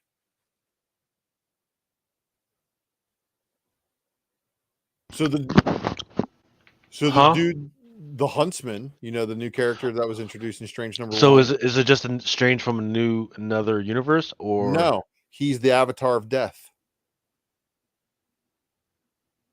Well, I guess I'm gonna have to read it. What the fuck? So a lot of people haven't caught this one unless they caught the Wednesday presser return on Wednesday in this new daytime format. So yeah, in Strange number 5, we see the Huntsman finally unmask himself to reveal that it is the Harvestman. There we go. We are Venom. I'm sorry, it's very late. I'm extremely tired. And I am messing up names and words here. I'm calling Flatline, Live Wire, and Huntsman, Harvestman. So the Harvestman is there to harvest apparently dead people. But yeah, he's the Avatar for death. So I don't know if this is the same death that Thanos is all in love with. But Moon Knight showed up in issue number 5 because he is the Avatar of Khonshu, also one of the gods. And the Harvestman takes off his mask and he's a fully gray Strange. So first appearance of the Harvestman was number 1. Yep. Okay. So there's a 1 in 50 that has him on the cover, and then the 1 in 100 and the 1 in 200 are obviously the other ones with Clea. I don't know what's going to happen with that, but yep, the Harvestman is dead spec, or it's just not living yet because you thought he was going to be somebody else. But I could have sworn from the beginning, I was like, it's Strange. That's him.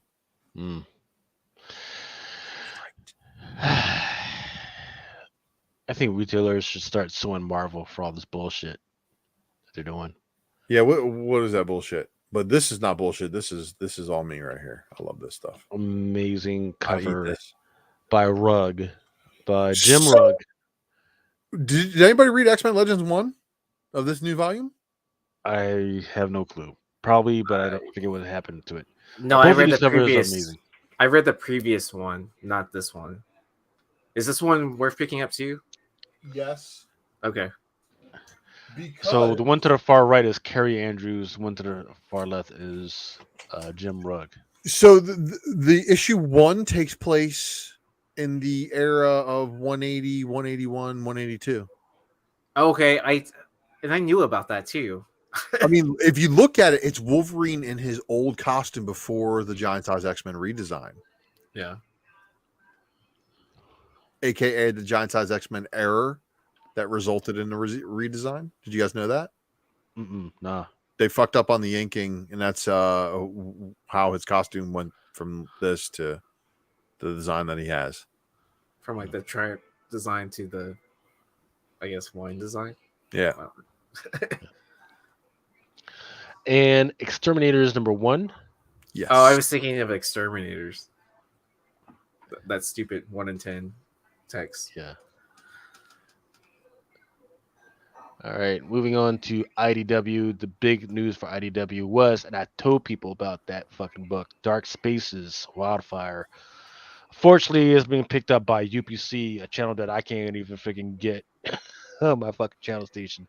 But once again, it's not just a book about women who are firefighters. It's about women who are firefighters that are fighting a fire, and then they find out that there's a secret room at this one house with a whole bunch of money and jewels and shit. So they got to figure out how to get through it and get to the jewels without killing themselves. Because every minute they spend inside the house, they're a little bit closer to death. So not only was Dark Spaces, excuse me, picked up by, but Delicacy by WBTV, The Rivers, and some of these are graphic novels, but also Ballad for Sophie, which is being picked up by Universal International Studios. And once again, look, or instead of picking up these books, to include Teenage Mutant Ninja Turtle, which actually made it to the New York Times bestseller, the first print. You could pick up some cheap stock, which was at $1.92. And it's bound to keep going up as people start realizing what the hell is going on with IDW. Just saying. It's up to y'all. Because I don't know what last one first appearance, first print is going for now. I don't know. I know that Dark Spaces was going for like $15 according to CBSI Top 10. I mean, Pick those up. I guess you could buy a block of it for $200. I mean, I'm sure I've spent dumber shit on $200 than like $2 stock. Yeah, seven stocks. Seven stocks. You pick it up for 7 stocks. Well, I do know that there's a lot more creator-owned properties being dropped off at IDW for publishing. So, and that's some of these books don't even have incentive variants. It's really weird. Yeah. Mm-hmm. Yeah. And once again, when it comes to the stock, if you look at the 52-week high, that's the possibility. And that was pre-pandemic. It was at 425. So, also on FOC this week is Kane Spot's Bonier. It's got quite a few interesting covers. Klaus, you know that these crazy ass little indie covers that have a whole bunch of front beach on are eventually going to sell out. This one might be a little bit too lascivious. This was the retailer incentive variant. Cradle of Filth, which goes for the price of $6.66. Neat. This one's the action figure variant, which I believe is like the 1 in 10. Crystal Planet. Are music fans actually picking these up now and stuff like that?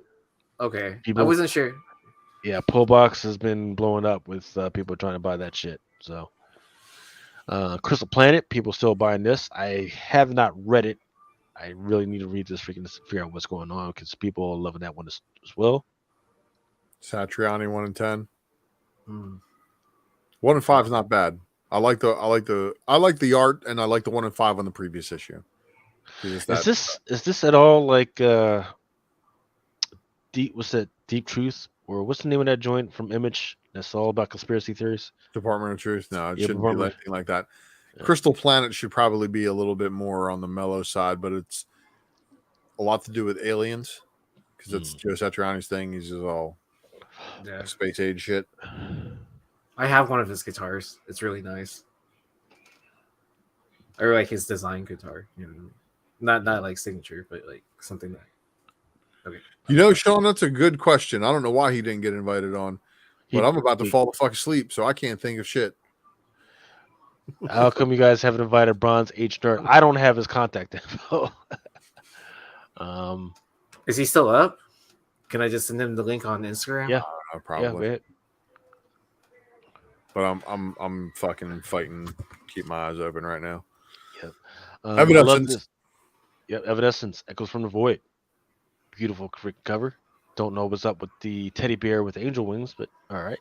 So next week, number 1 comes out, and it's by Amy Lee and somebody else helping her out. So if you're a fan of Evanescence and the music they bring, probably should be a fan of their property too. Sia Ohm. AWA Upshot Sacrament number 2. G.I. Joe Rise of Serpentor. This one is the hardcover, I believe. Don't know why he's got Snake Eyes mask in his hand, but all right. Lovecraft Unknown Kadeth, or is it Kadeth? This dude really loves cats. Yep. And then there's a glow in the dark variant as well. Man, is that a Blaze? Yeah, it's a Blaze. 10,000 Black Feathers by Image, number 1, written by Jeff Lemire. Some of these covers are all right too, man. And it's a Jeff Lemire, so a ton of people follow his writing. Yeah. Castle Full of Blackbirds, number 1, by Dark Horse. So I just started noticing this shit. I don't know what's up with these covers, but people love putting birds and feathers on their fucking covers and shit, like it's doing something. So notice this one, then this one, that one, that one. Would you say it's a flock of seagulls? Sorry. Yeah. All right, you are being put on a timeout for that comedy. So I know what pushes buttons here now. All right, got it. This one by Sorrentino. That's a 1 in 50, isn't it? Let's see.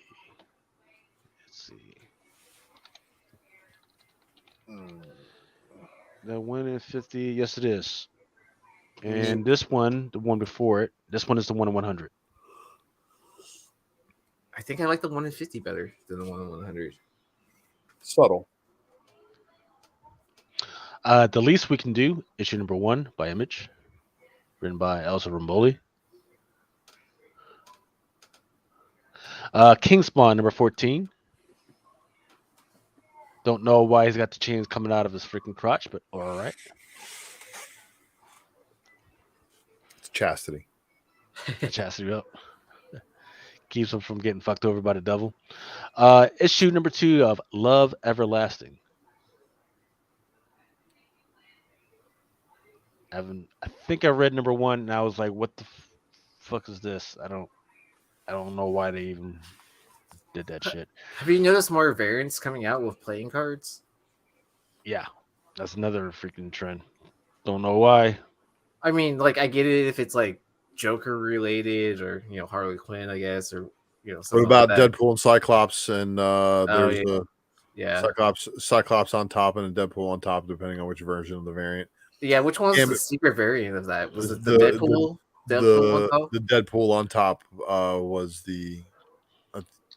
I think, or actually no, I think the Cyclops on top might be the variant. I'm not sure. Yeah.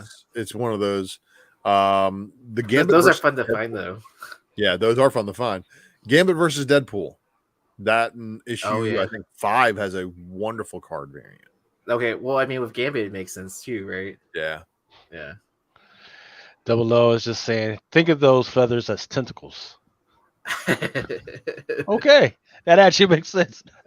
The only thing is, the tentacles, they're usually used to restrain the person. Anything's a tentacle if you're silly enough. I mean, but also with the feathers, wouldn't there be more feet on the covers then too? Probably. I think it's feathers as more of like a smothering type of thing. I don't know. Overwatch New Blood, Tarn Clark. Some Vampirilla Mind Warp by Lauren Ree. Jonathan Cage. Lady Hell by Perillo. Vagante. It's just that her head to her body proportion is just a little weird on that one. I forget who this one is. Garbage Pail Kids and Mad Balls. Oh, that's pretty cool. They're not bad at all. I mean, Army of Darkness versus the Reanimator. Reanimator. I love that movie. This is by Sudam. Some Immortal Red Sonja by Lauren Ree. Some Lesnar. I don't know why I'm back at Love Everlasting. Some Hack for Lady Hell.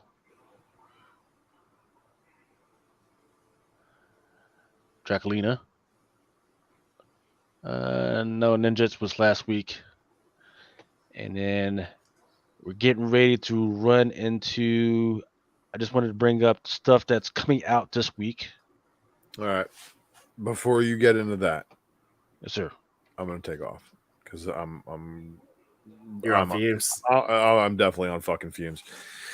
Almost 24 hours straight. You know, I'm getting old. I can't be doing this shit no more. I'm not in my 20s.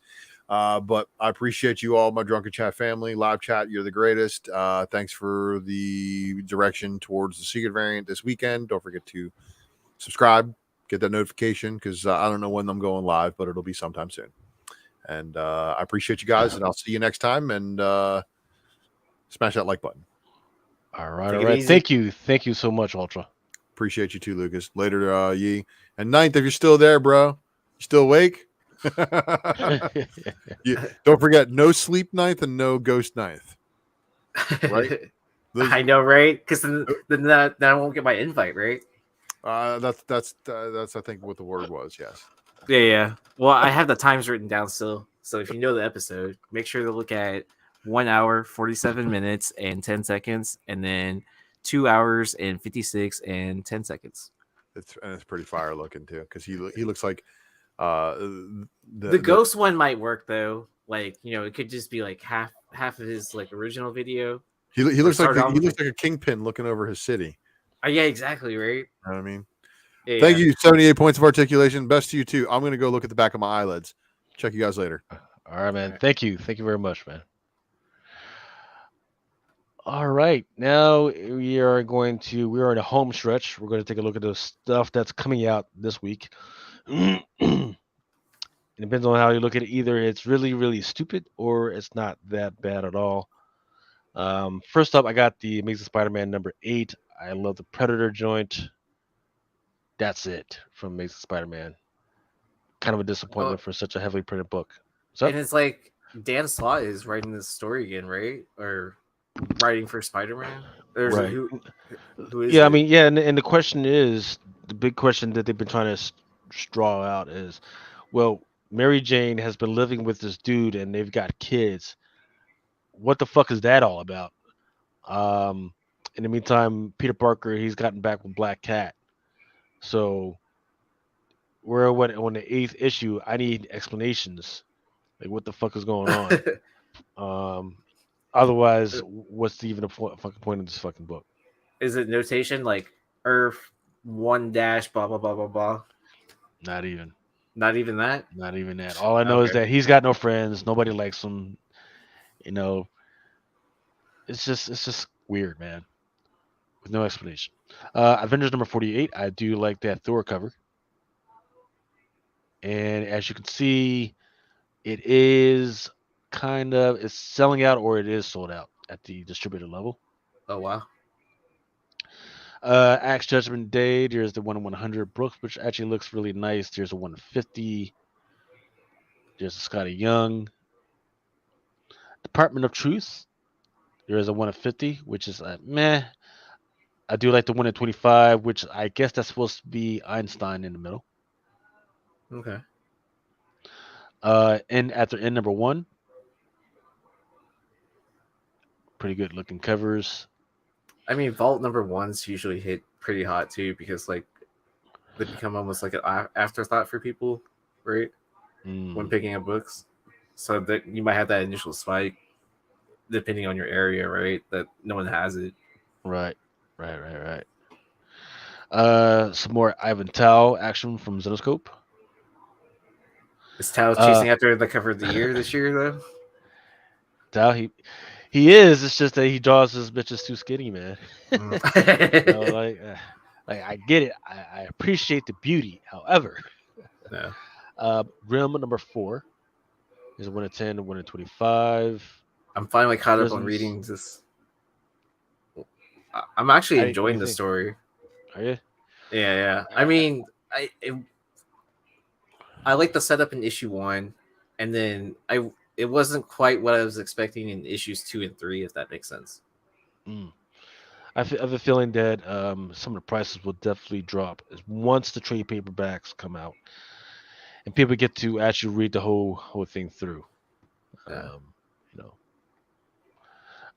Gun Honey Blood for Blood. Can't believe Gun Honey's still around, but there is that Adam Hughes, which is the one to the far left. So this is a new series for Yes. it. Yeah.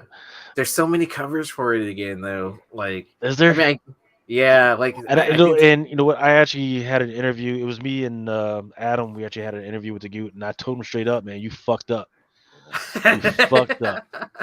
You told him on air? That's Yeah, awesome. I told him, man, you fucked up. Like, dude, you had you had an artist who was one of the most respected artists, and you didn't have just like one, and then you had a virgin. No, you had all types of crazy shit going on, man. Oh, where they did like the first print trade or first print foil, blah blah blah, virgin, blah blah blah, second print, and all that, just redoing the same art, and I'm just gonna move the text somewhere else. Yeah, I was like, man, he was like, yeah, you're right. Like, I was like, don't do that shit. Gunslinger Spawn number 11. I think that horse is, I guess that's supposed to be a horse, is amazing. That's drawn by the puppeteer, apparently. Magic Ajani, Gold Main number 1. $8.99, but there is a 1 of 10, and it's gorgeous. Ooh, and then I think shout out to Bird City. They're doing a incentive, or not incentive, but a store exclusive for this.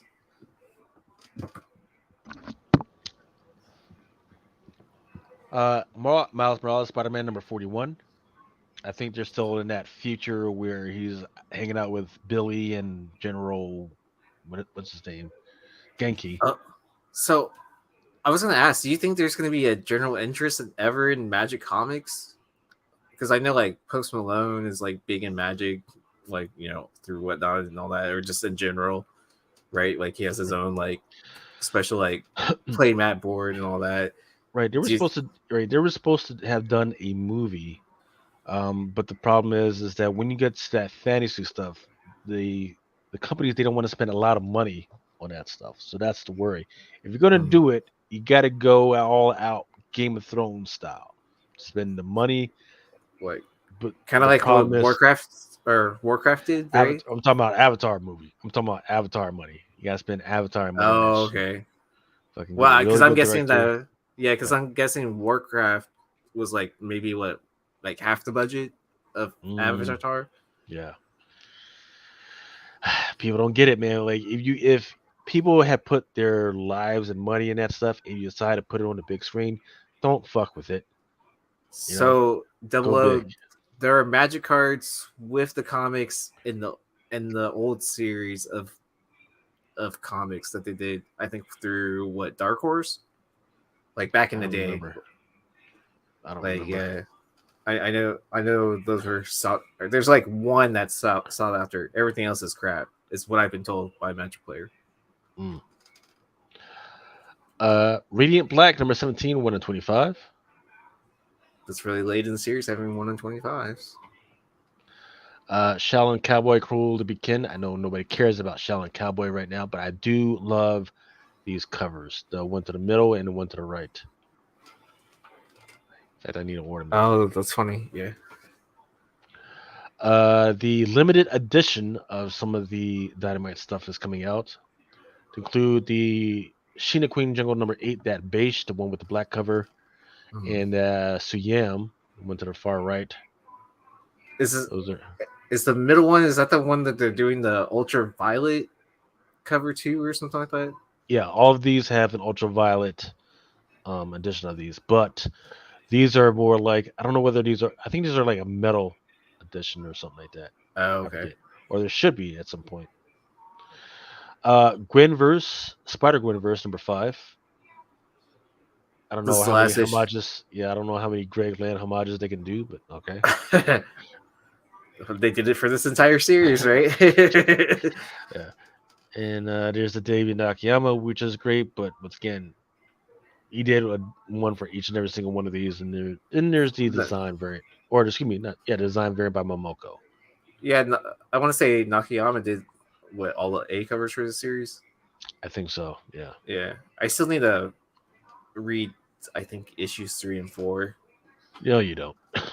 Probably not. I mean, Maybe. honestly, like I've been buying them, but I've just been skimming through them. Like it hasn't grasped anything that I care about. It's like, okay, which Gwen is this? Okay, there's another Gwen.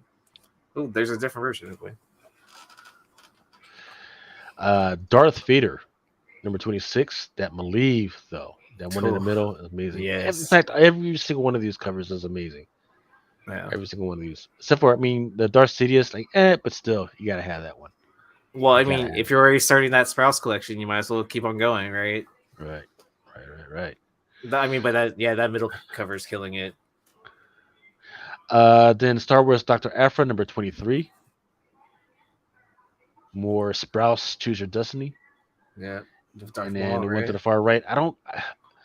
I dropped off, not intentionally. It's just that there's too much shit going on. But that Yagua variant, I need to know what the fuck is going on with that one. I guess it's like continuing like more of that story with like what the spirit that overtook Aphra's body, kind of stuff. I don't know. I haven't caught it up. Yeah, I mean that's where I left off. Like she had taken over her body, and I was like, "Oh, okay." Like, all right, well, I guess that's happening now. I guess exorcism. I guess the ghosts taking over bodies is a thing that happens in the Star Wars universe now. I didn't know that was possible, but okay. Because it was like, look, if that's a thing that can happen now, for me that's new. That's a new thing. Like I didn't know that was a thing, but okay, because now that changes a whole lot of shit that's been that's been happening in the Star Wars universe or could happen in the Star Wars universe. Yeah. By Asylum Press, a beautiful one called Vampire Macabre. Looks kind of Perillo-like. And then lastly, also Vampires Halloween one shot. It's got some of these homages to the old 50s, 60s pre-code covers. Ooh, getting ready for Halloween early. Yes, it's that time of the year, right? Gotta get them on the shelves. Yeah. And that, sir, is the last I got. But lastly, 2 sports things happened this week. Ooh. Bronze Age does bring up a good point that the Night Sisters, they've been doing possessions for a while.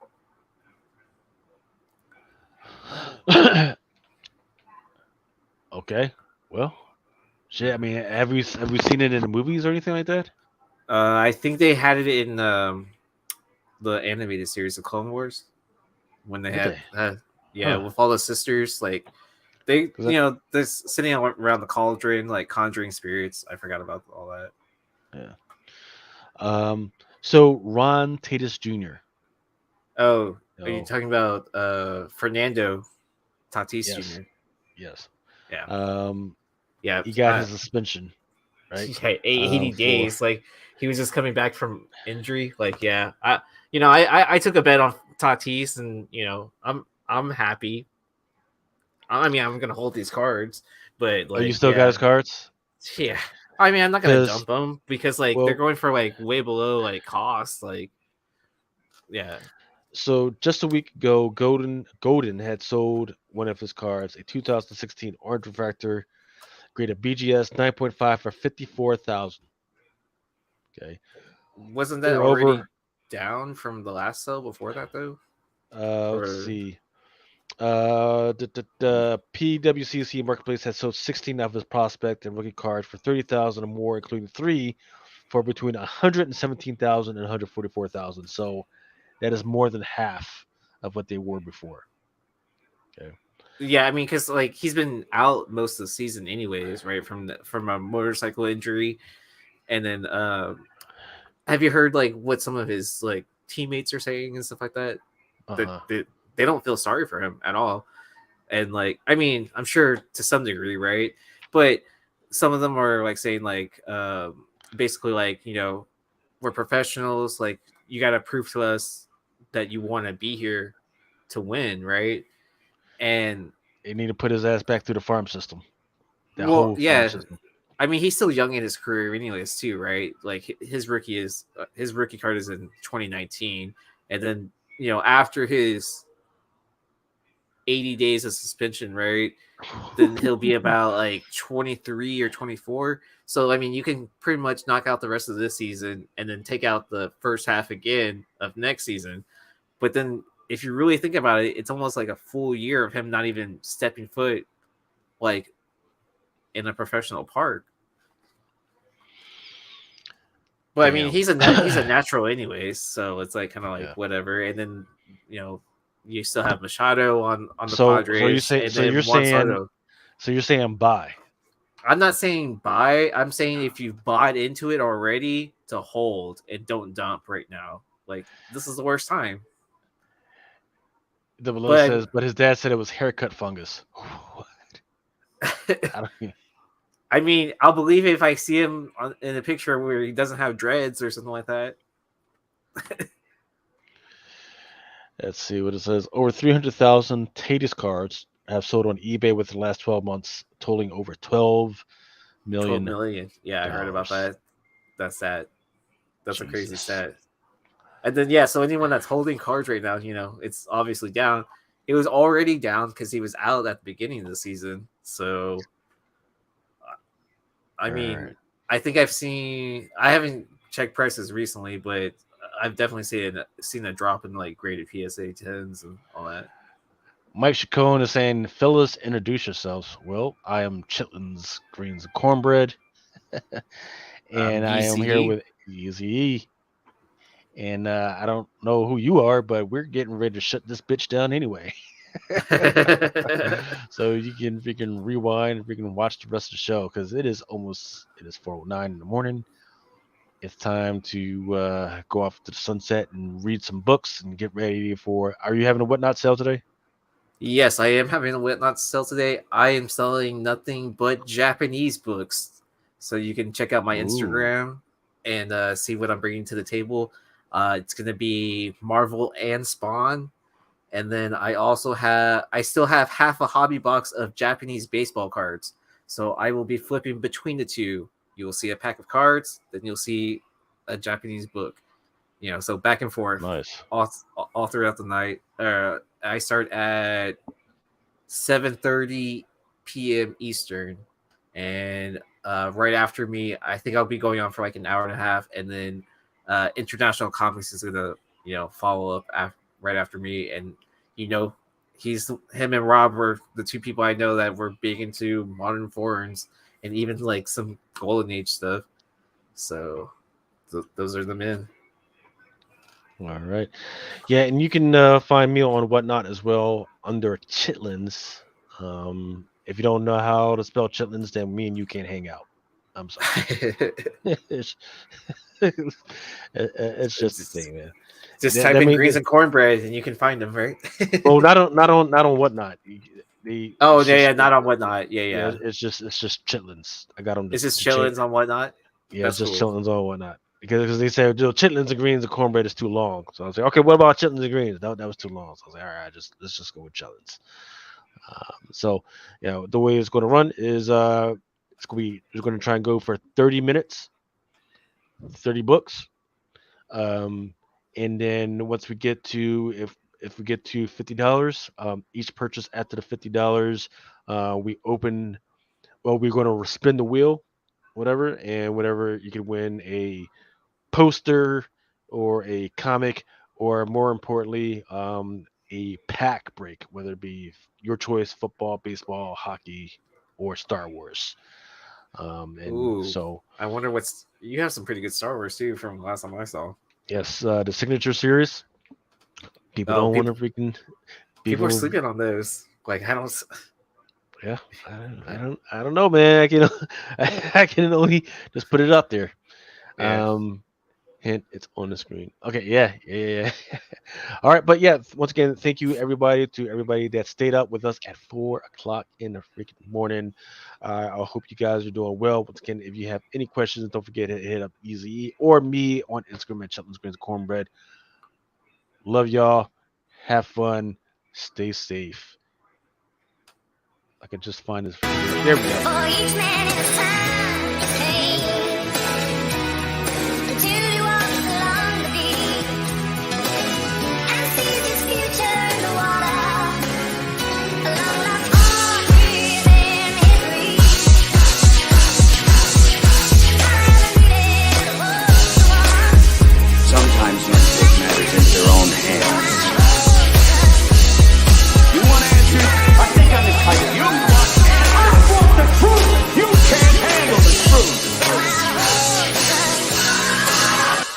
guys know, it is